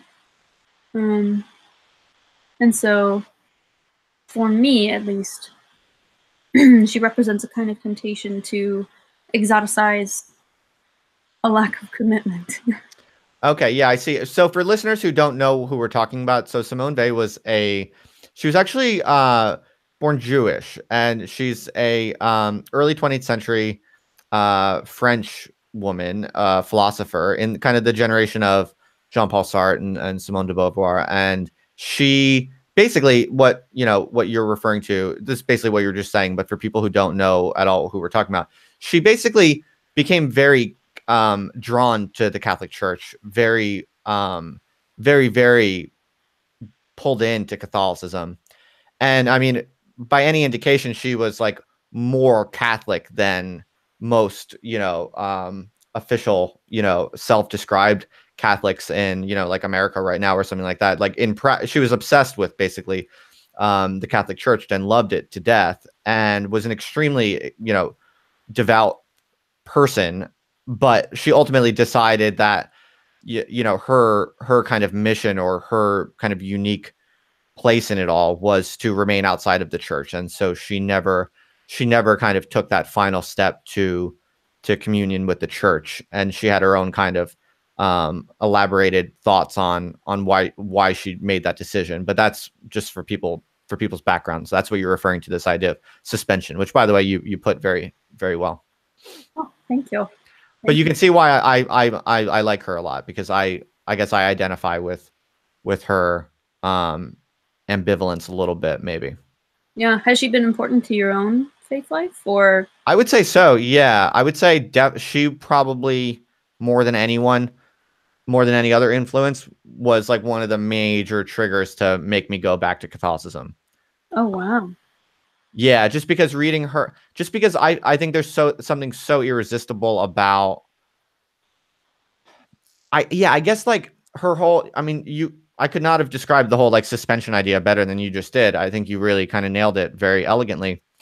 And I think like the way that she occupies that and kind of testifies to that with such kind of rich kind of phenomenological detail that anyone who I think has ever kind of like struggled with a Catholic faith, you know, she so kind of nails the tensions of and challenges of a sincere kind of Catholic commitment, that the fact that she could articulate it so compellingly in a way that I definitely relate to, that I know the experience of in my own minor sense, in a way it like vindicated Catholicism for me. Like, it actually pulled me far closer to it, because I was like, this is a model for this is a way to get closer to Catholicism but she gives me a kind of like intellectual cover for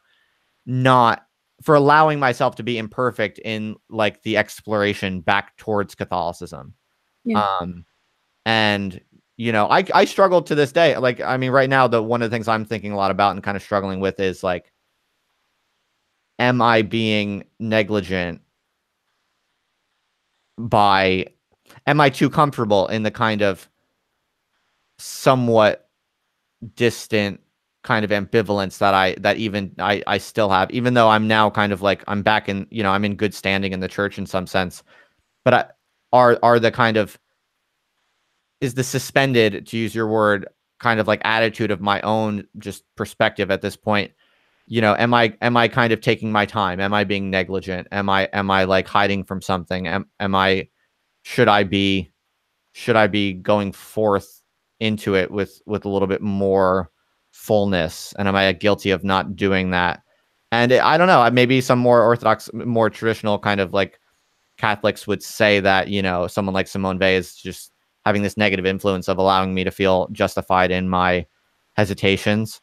But I don't know, on net, I think if it wasn't for her ability to relate that kind of suspendedness, I might still just be like a normal, fallen, totally agnostic kind of guy. So I don't know. No, for sure. And I think that taking your time in examining and preparing, especially for something like Catholicism, is different from negligence. So if you were being outright negligent, negligence has a way of kind of dulling the senses, and so I think you would lose a lot of kind of key capacities for perception of, not maybe capacities for perception, but sensitivities to right and wrong. Or, I mean, for instance, God has primarily manifested to me as a hell of an ache and absence. And it's when I lose that pain or doubt that I can feel my horizons kind of falling in on themselves. And that's, I think, what I fear the most, is a loss of the sense of the eventual fulfillment of belief, or the eventual capacity even to believe in the sense that I want to be able to. So, you're fine. Well, thank you. Yeah. That's interesting. You're saying you fear a possibility of somehow not being able to believe? Oh yeah. I think that's actually been really important for me intellectually, is figuring out what it means to believe a thing. Because there are definitely times I mean, Christianity is absurd and radical and insane. There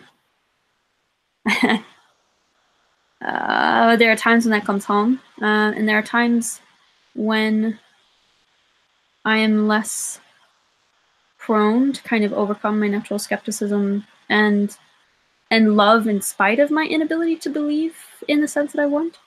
But again, that kind of goes back to, I think I'm instinctively searching for kind of intellectual assent that is not proper. And it's maybe even begotten by modernity, a kind of absolute unshakable knowledge, a knowledge begotten by the senses instead of a knowledge begotten by love, since love does lend credibility I think Balthazar said actually love alone is credible. Yeah.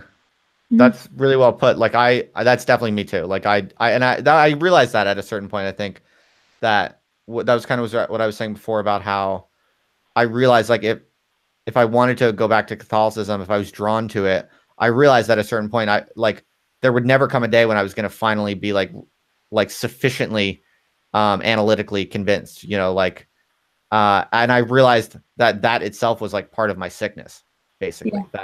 That this like needing to reach a certain threshold of like analytical um, satisfaction before being able to move back towards it. I realized like that's the modernity pathology that I was precisely like suffering from, and that if I wanted to go back, if I felt drawn back to Catholicism, that I could just start moving back to Catholicism because I desired it, because I wanted to. Um, whether I was like whether I could fully rationally justify it to like a large audience was like quite beside the point. But my concern about that was precisely a symptom. Yeah, exactly. I mean, um, my attitude towards a lot of faith issues at this point has been influenced by a great Canadian redneck called Larry the Enticer. And Yeah. he has a series of videos where he just does really stupid stuff and yells, I'm just gonna send it. And eventually, like, you just gotta send it. You gotta do it, and you gotta see what shakes out. I gotta look that up. That sounds funny. Oh, yeah. It's Hey, amazing. so there's been a few questions in the chat that have recurred. Um, and there's one that I was just reminded of. Are you happy to take a random question from the crowd? Absolutely. Oh my, Someone, there are people watching. This is what's insane. that? There are people watching. Hello. Oh yeah, there's a chat. You could have been following along if you wanted to, but honestly, like it's usually better not to because it's just distracting, and I kind of have it in the background in case like there's something really good to talk about. But yeah. So the question that a few people have asked is, do you know someone named I think it's E. Michael Jones or Michael E. Jones? Do you know who that is? No. Wait, why? I think he's like I don't know. Hang on. Where is it? I'm pretty sure I don't know. Someone in the chat can clarify if they want to, but I don't know. I guess it's some sort of Catholic type person or some traditionalist personality or something. So I'd never heard of him either. So Is it on Twitter? I don't know. So can someone in the chat clarify who this is? A few of you asked about that. So That's okay, awesome. whatever. Never Making mind. friends. I'm so excited. Yeah, no, the chat has been pretty active. I should warn you, there's definitely like a few like typical like internet males saying inappropriate things here and there, but it hasn't been that bad. And a few people like a few people liked some of the things you said, like when you said a while back in the convo and you were like that you don't believe in rights. A few people were like, whoa, she's woke. This is awesome. That's awesome. Well, hello, ugly internet males. I hope you begin to pray more regularly and find peace. There you go. Is that your message for trolls in general? Hmm. Do you pray for your trolls? Yeah, block them, put them in the rosary intentions. It's the only way to deal with them. Okay, I have an answer by the way. So I guess this is E. Michael Jones, or Michael E. Jones, whichever one it is. Apparently, he's a darling of the alt right. He's an ex Notre Dame English professor fired for opposing abortion, and he's borderline anti-Semite who's trying to build a Catholic Islam dialogue. Okay. Oh my god. Oh. So, no, I don't know about him, but I'm gonna have to go look. Wow. Okay. Thank you. Thank you for Someone is adding that he is quite good on the concept of usury. I think this person, I think this person has been mentioned to me before as someone I should try to talk to, but I've never heard of him, and I'll look him up. We'll see. like I just like if you're good on usury, but you're like also kind of bad on anti-Semitism. It doesn't exactly wash out. Okay. I'll go theoretically. I'll go check him out. Yeah, I always have to judge for myself. You can never trust like other people's descriptions of anyone nowadays. Yeah, like everybody can be a Nazi at this point. Yeah, exactly. Yeah, exactly. So nowadays, when I hear someone's a Nazi, like I'm just like, that means nothing. I'm gonna look into it myself, and I'll be the judge of that. Do you is this the first time you've ever done like a? I think you said on Twitter this is the first time you've ever done a podcast. So is it also the first time you've ever done a live stream, like face to face video kind of thing? Oh yeah. How do you have any observations on it? How have you found it, Well, the fig tree behind you is great. Um, dude? You're calling me out. You're the only person who's noticed that it's fake. How do you know it's fake? it is botanical intuition. Shit, you Um, outed me. Is it really obviously fake, no, I had to pay attention to it like the whole time to figure it out. dude? But Um, you have some deep like perceptive powers going on there. Thank you. No, it's been dope. I look like a hot mess, and I live in a mobile home, Oh, do right? you? Yeah, and so that's why like my room is tiny, and these are my bookshelves, which are also kind of where I put my clothes. Do you live with friends or family or what? No, I've got two random roommates off Craigslist. Cool. How is it living in a mobile home? It's like, well, it's super cheap. Mhm. And the trailer park is super well kept up, and it's a ton of families, and it has been an awesome. It's actually really nice because it's been recently renovated, so everything's super, like super new and super clean. Um, and it's good. Like I have a hedgehog named Seamus. I have a strawberry patch. Um, I have some begonias. Yeah, good. Cool. Interesting. That's very interesting. But if And I forgot there. I like how we're getting to like some really basic questions like at the very end. But I never asked you. I'm curious. Like, what do you do for money, like for a living or whatever? Yeah. So I started out in Asheville. When I came here, I had no job and no housing. So found housing, and my first job that I found was at Barnes and Noble. I was just like working as a bookseller and a barista and bouncing around. But I now work at a t-shirt shop. Okay. Yeah. So like I basically help people figure out most of the details of their order. I'm involved in some customer acquisition, and it's super cool because I'm actually wearing a t-shirt printed with Sasquatch. What's the Big Lebowski version of Sasquatch? And one of our screen printers made it for me, and I was very humbled. So yeah. Cool. And so maybe you could tell me and the world, what are your kind of like, what are your, how should I put this? Um, what are you most interested in working on right now? Like, what's your current project, or what would you like to do most over the next like year or whatever time frame you thinking? Yeah. So I went to Los Angeles for my manuscripts, or the beginnings of a manuscript that I'm working on right now, got accepted into a conference. A friend of mine recommended me for it and recommended that I apply for it, and it was so kind. And Like an academic conference, or what kind of conference? kind of academic, but it's mostly writers. So some of it was academic writing, some of it was non-academic, and it was so cool because I got to work with an assistant editor from the Wall Street Journal, and he had nothing but productive things to say about what I'm working on. So in the next couple of years, I've started writing more consistently, and I'm really hoping to start publishing more regularly. But yeah, Cool. it's basically keep writing, learn to be a friend, learn to be a friend to God, and make my politics less based on unfounded assumptions.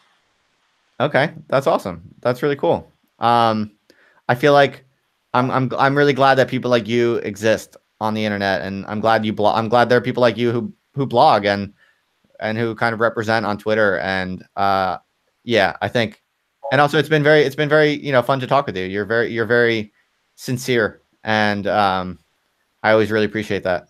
Well, yeah, thank you very much for having me on. It's been awesome. Yeah, definitely. Was there anything? I don't mean to be rushing us off. Was there anything else kind of you wanted to get out there, or anything I'm forgetting to that we should talk about?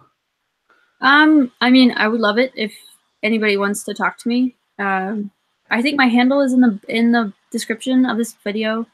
Like, come find me on Twitter, and I think I'm really, really excited to work with other people who think that they are some version of a leftist conservative. So, because I think it's going to look a lot of different ways in the end. Like, mine's not the only version. So yeah, if I can have feedback from anybody listening, if they think it's really dumb in this one particular way, please don't be vulgar, but totally hit me up. Yeah, basically.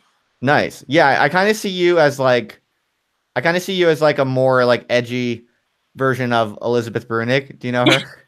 Yes, I love her and her baby. Her baby's so cute. Yeah, no, she's cool. I'm not hating. I'm just saying like you're a little bit more like I think intensely Catholic and you're a little less kind of like institutionalized, I guess I would say. Thank you. But she has better lipstick than I do. I can't be a judge of that. What there's actually one thing that's coming to me now that we didn't actually quite talk about. We actually we talked most about kind of the religious wing of our maybe overlapping interests, but briefly, I was just kind of curious, like how left wing are you in terms of your kind of like economic politics? Like, are you do you want like a strong kind of socialism? Do you believe that? Do you believe in that, or are you just kind of like left leaning? Well, my leftism is mostly born of like pretty strong antipathy to modernity specifically. I think modernity is deeply acidic. I think capitalism is an absolute atrocity. I don't believe in rights again. And so my leftism is basically born of my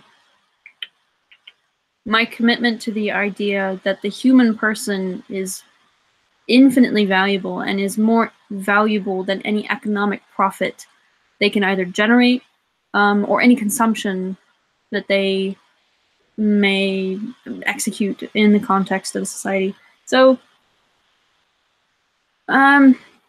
sometimes I'm more radical, sometimes I'm less radical. But it's also a non-revolutionary leftism for me. And that's kind of the most important part, and that's part of the reason it seems absurd to some. So, I don't... And you said you did not vote for Trump. No, I did not. You're generally not into him. No, can't stand him. Are you into like the DSA and kind of the new kind of radical left kind of electoral movements? No, I tend to think that political radicalism again falls into some of the shortcomings that I think we discussed with feminism. It's the idea that a reactionary, a corrective model of justice misses the point, and it ends up substituting that corrective model for actual models of justice. And so you end up, and I think I've written this. I know I've written it somewhere. If you are politically reactionary or revolutionary, you end up indebted to the thing you try to deny. And so reactionary people on the alt-right, revolutionaries on the left, both fall prey to basic... I mean, this comes from Derrida. It's the idea that critique presupposes the validity of the thing it's reacting against. And in that presupposition of validity is also an affirmation of some of like the basic elements of it. And so I think the next step forward is going to be creative rearticulation rather than and deconstruction in a passive sense rather than active deconstruction. Okay. Do you ever think about like kind of small community kind of versions, like communitarian versions of a kind of stronger socialist or communist kind of ethic and kind of organization? That is to say, instead of like trying to take state power and change politics from the top down, maybe build like, radical Catholic kind of like communes that operate on like, radically true principles of human equality and dignity. Have you ever been interested in that sort of thing, or is that not you? Oh no, so I grew up around livestock,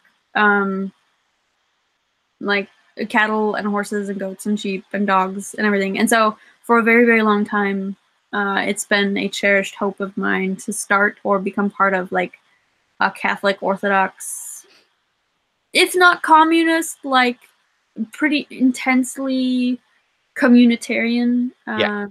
settlement. Everybody be barefoot, like set up kind of like a monastic community, honestly. But also the Benedict option, no, don't. Not gonna associate myself with that. But yes, totally. Cows, monasticism, babies, super dope. Well, because I definitely think more in terms of small scale models, and I've done a lot of different conversations with a bunch of different people from different, let's just say, areas of the ideological map. And I've now talked with a fair number of people who are kind of like working on weird small scale experimental community type projects. So who knows in the in the next few years, who knows me and different people in my network and you, who knows who's going to be like connecting with each other and maybe finding themselves in some sort of like crazy community experiment of some kind. It'll be interesting to see. It'll be amazing. So good. Yeah.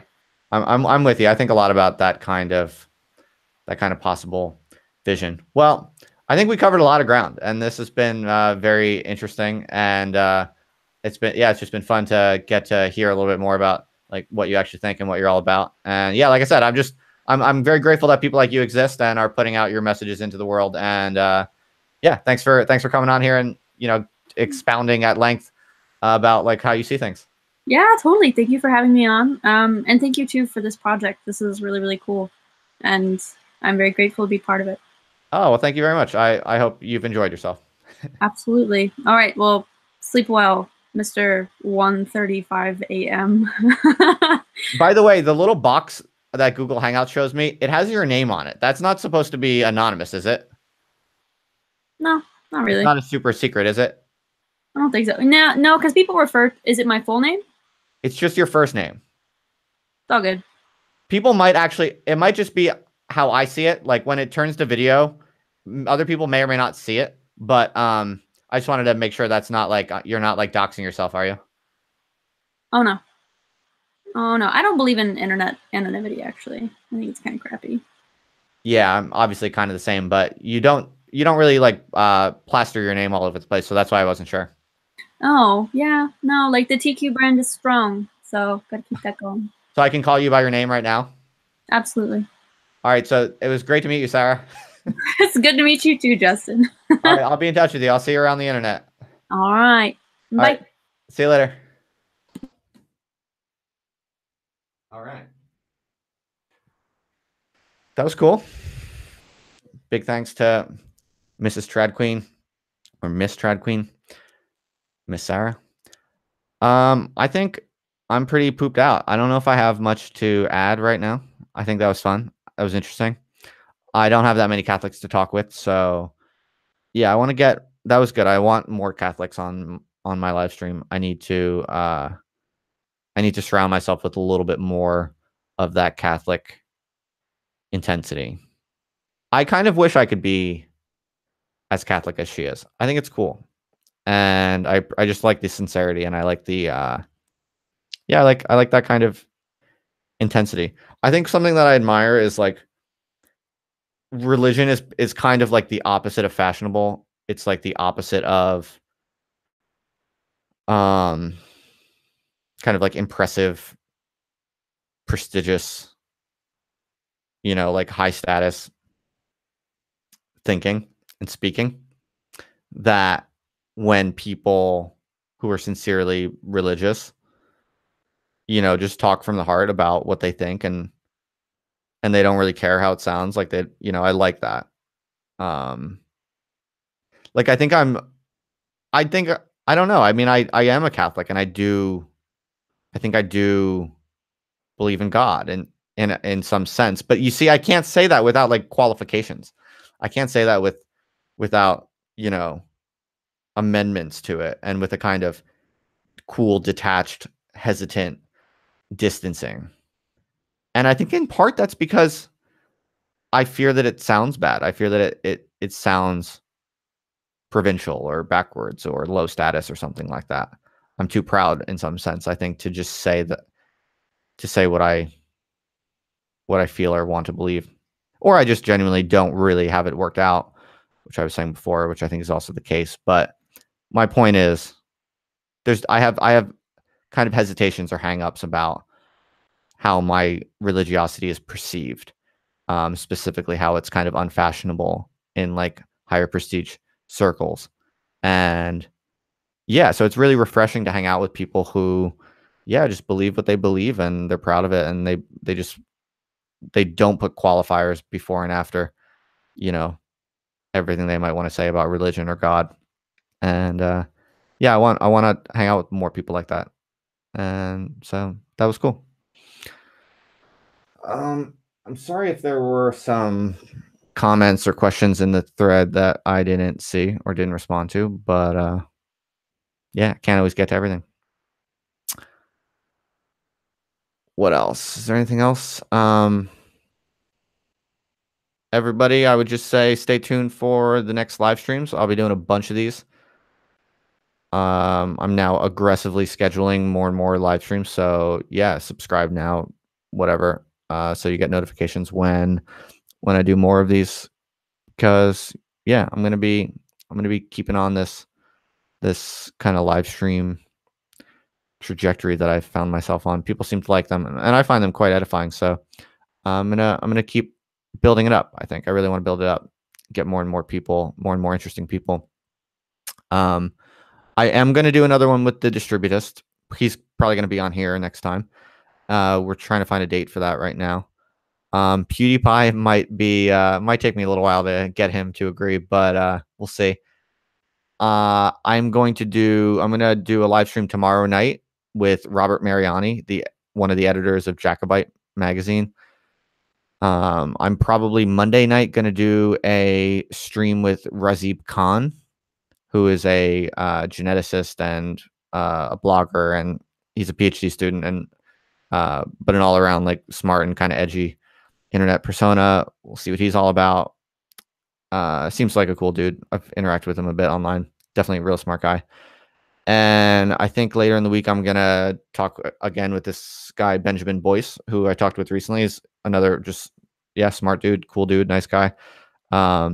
He kind of rose to a little bit of prominence on YouTube from the Evergreen College affair, the whole like Brett Weinstein fiasco. So he's probably going to be on the stream later. And then we'll have R. Scott Backer join me on October 30th. So then I'm emailing a bunch of other people. So I hope to have some other really good guests secured soon. Someone in the chat says Reza, and yeah, he's on my list for sure. I'm going to see if I can get him. Hopefully he'll be willing to. So thank you for that. I'm always open to suggestions. Always happy for that.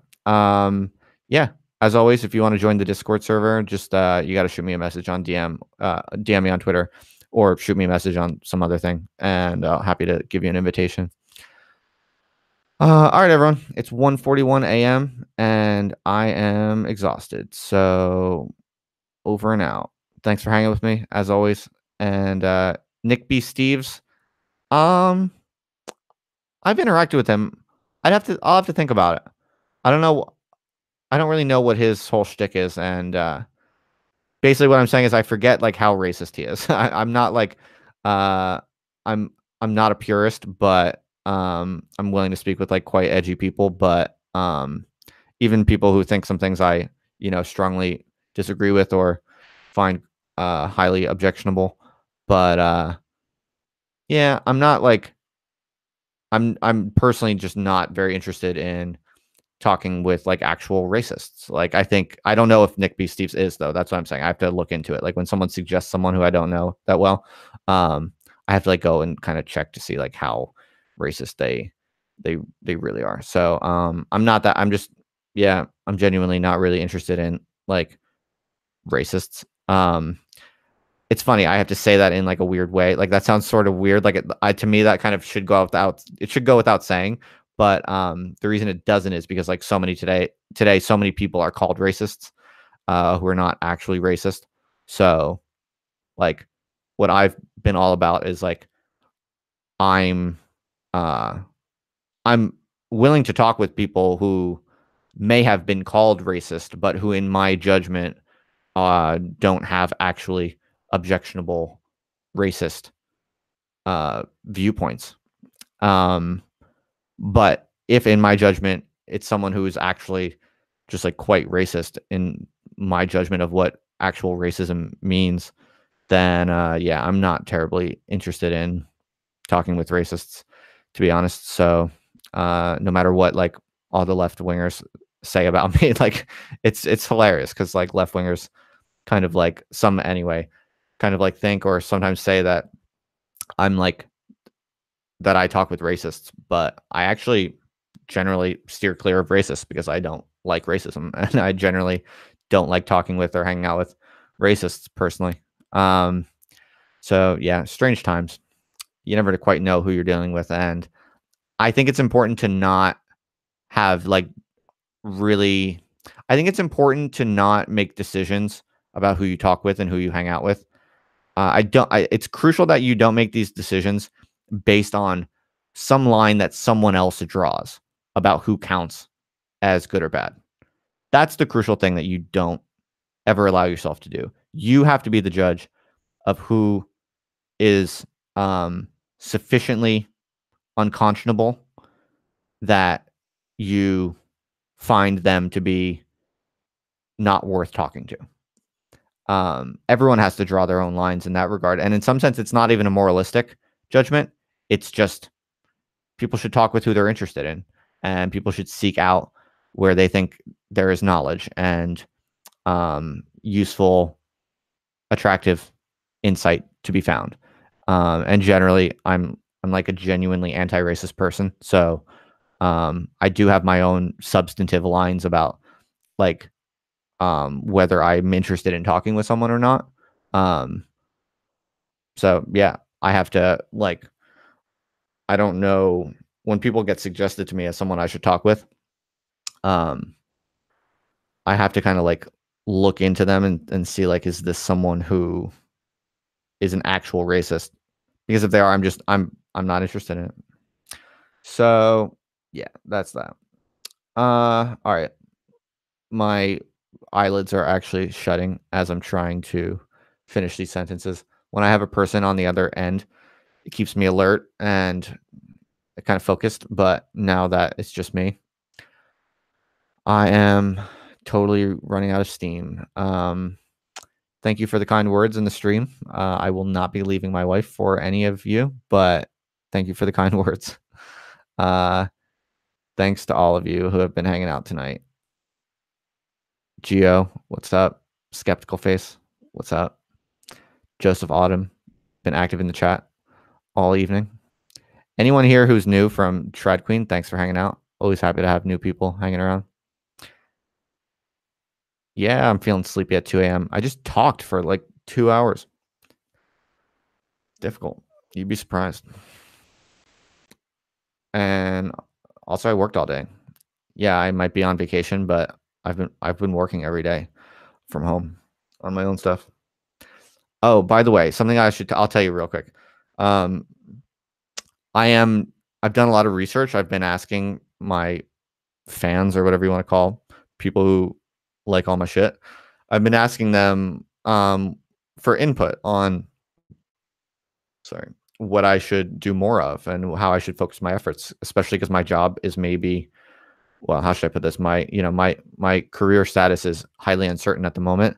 And so I'm taking this time that I have right now to think about, if I were to make some sort of transition out of academia to be like a radically independent intellectual blogger and live streamer and I don't know, content creator or whatever you want to call it.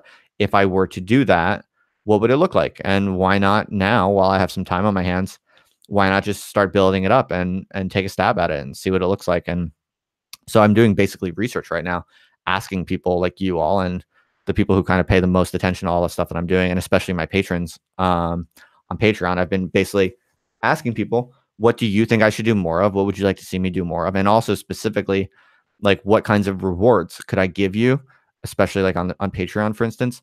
Like what kinds of things could I make or do or arrange for you that you would find most valuable? And just tell me. I'm curious, like what people think. And so I've been like very dedicated about like trying to understand like what people value about everything I do, and how I can like create stuff that is of the most kind of value to people. And I think like a very interesting kind of model is coming into focus. Like a few people said the same things. There were some recurring themes, and I'll give you a sneak peek. I haven't quite formalized it yet. I'm going to be doing this like soon, very soon. But I think what it's going to look like is there's a few things. One is I'm going to put on Patreon soon. I'm going to put on a whole bunch of unpublished writings that I have sitting on my hard drive that I've collected over the years. I have 2 book manuscripts basically that I've accumulated over the past several years.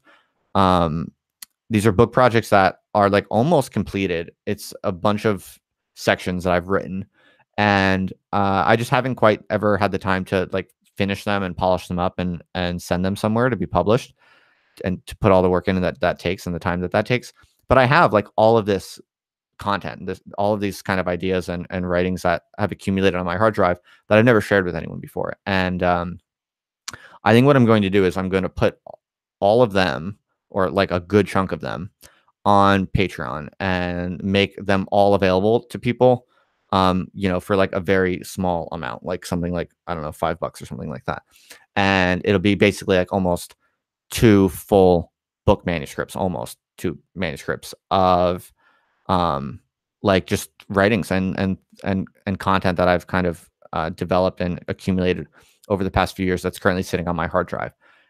It's also going to be, it's going to be composed of lecture notes also. So like some people have asked me for my content, my like teaching content, like lecture slides and lecture notes and stuff like that.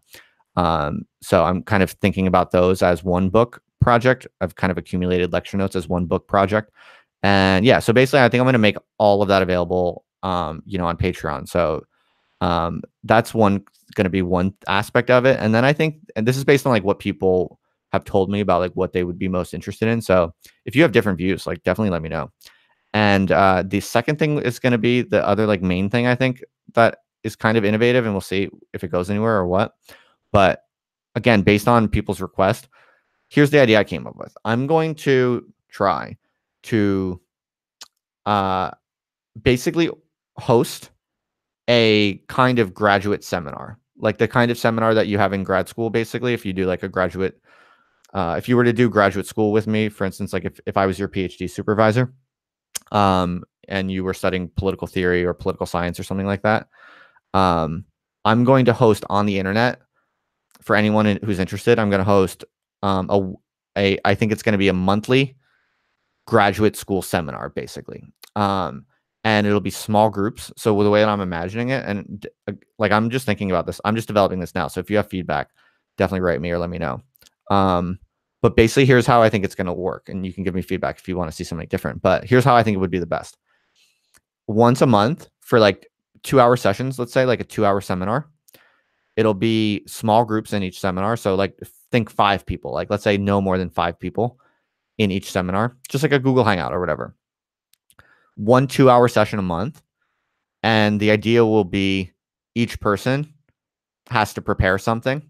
Like it can be anything. It can be whatever you're working on, like whatever idea or project that you might have had, a long time ago, but you've never had the time to like develop it, or you've never had a community to like share it with or something. Or maybe you just like want the accountability of kind of like set schedule and other people to hold you accountable or something. Like there are many ways you can kind of think about it, but basically I'm thinking I'm going to do these seminar sessions where for like a certain like relatively cheap fee or whatever you want to call it, probably through Patreon, you sign up and I will put you in a group of 5 and I will meet with you in these seminars. I'll kind of like play like supervisor, graduate, teacher, whatever you want to call it. But obviously I'm like just like you folks, like it's going to be a pretty equalitarian thing, but I'm going to each person will have a time to basically give their contribution, like a short lecture or something like that.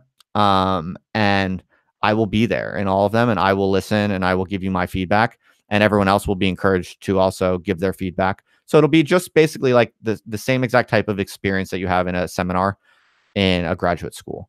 There's graduate seminars are usually student led, so the professor usually kind of sits back a little bit, like they listen to everything and they contribute feedback and they give their input.